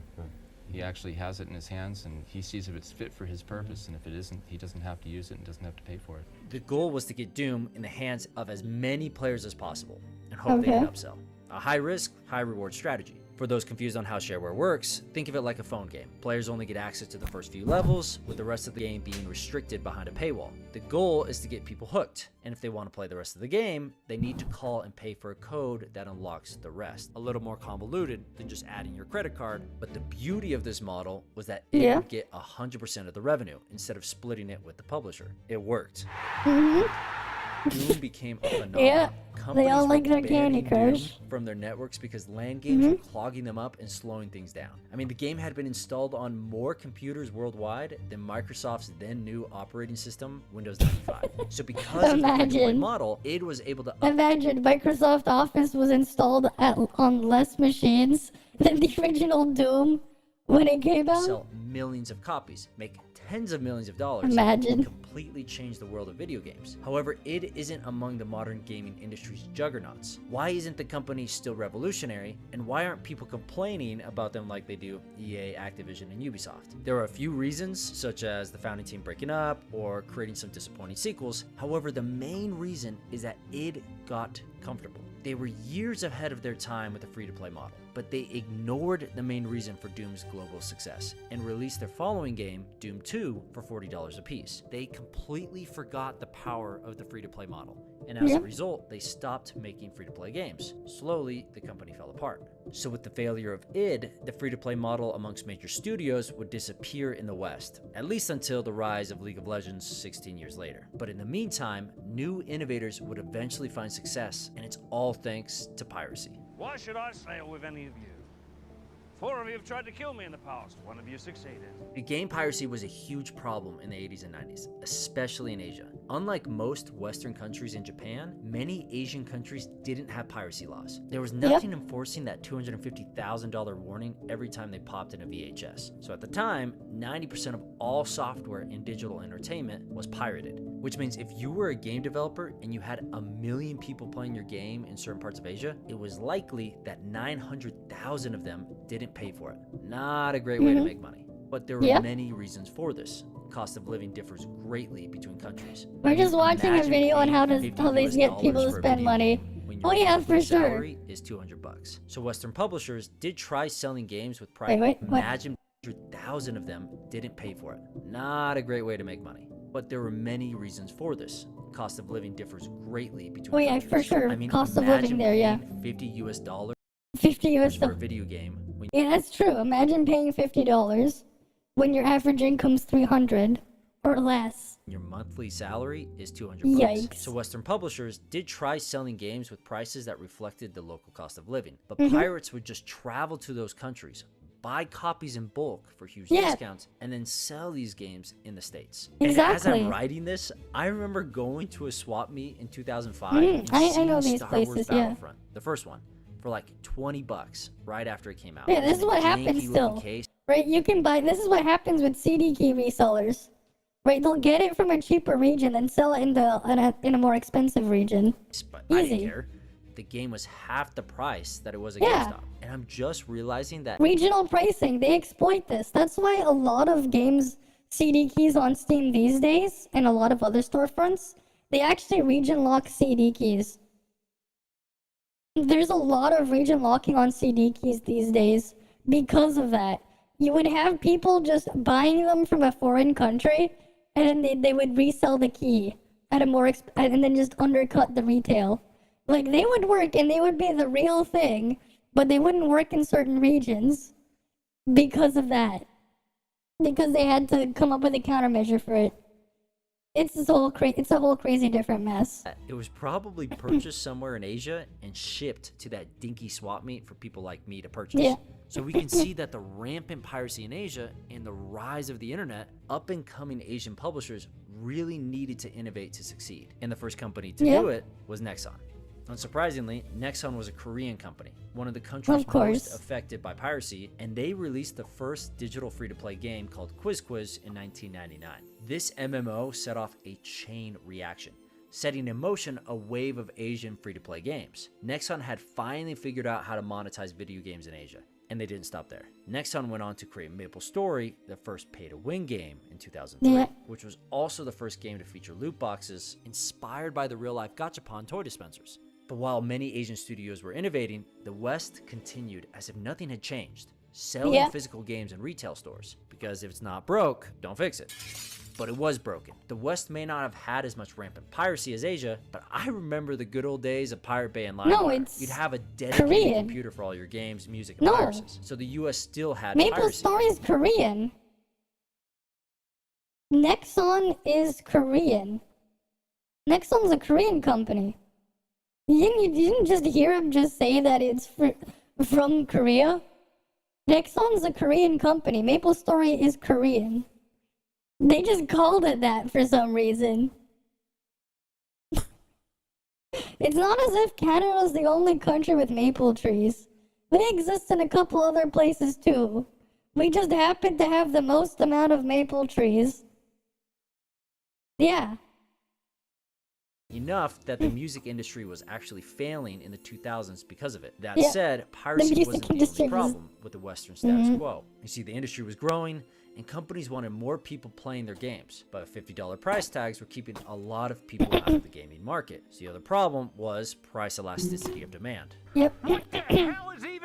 Basically, it's a way to measure demand for a game. So if the price of a game is $50, you can see only half the people who want to play a game will buy it. If the price goes down, the player base will go up. So if you give your game away for free, you maximize your player base. But if you give your game away for free, how do you make the need money? to make money elsewhere. Exactly. Western studios just couldn't wrap their mind around this concept SoundCloud? yet. Executives would sweat anytime they ever heard SoundCloud is not piracy if it's used correctly. You see, with SoundCloud, you can upload your own stuff to it, right? And a lot of stuff can happen there where, like, the creators actually put the stuff on there, and there's, it's done there legally, right? It's a bit of a gray area, because you do have people who are pirating stuff and re-uploading them to SoundCloud and YouTube and other places. It's a mixed bag. But there's a lot of stuff that, just because it doesn't have ads doesn't mean that it's illegal. There are a ton of people that post stuff on SoundCloud that do it because they want to, right? And they own whatever they put there. Right, like Glitchx City, right? They post some of their remixes on SoundCloud, I know.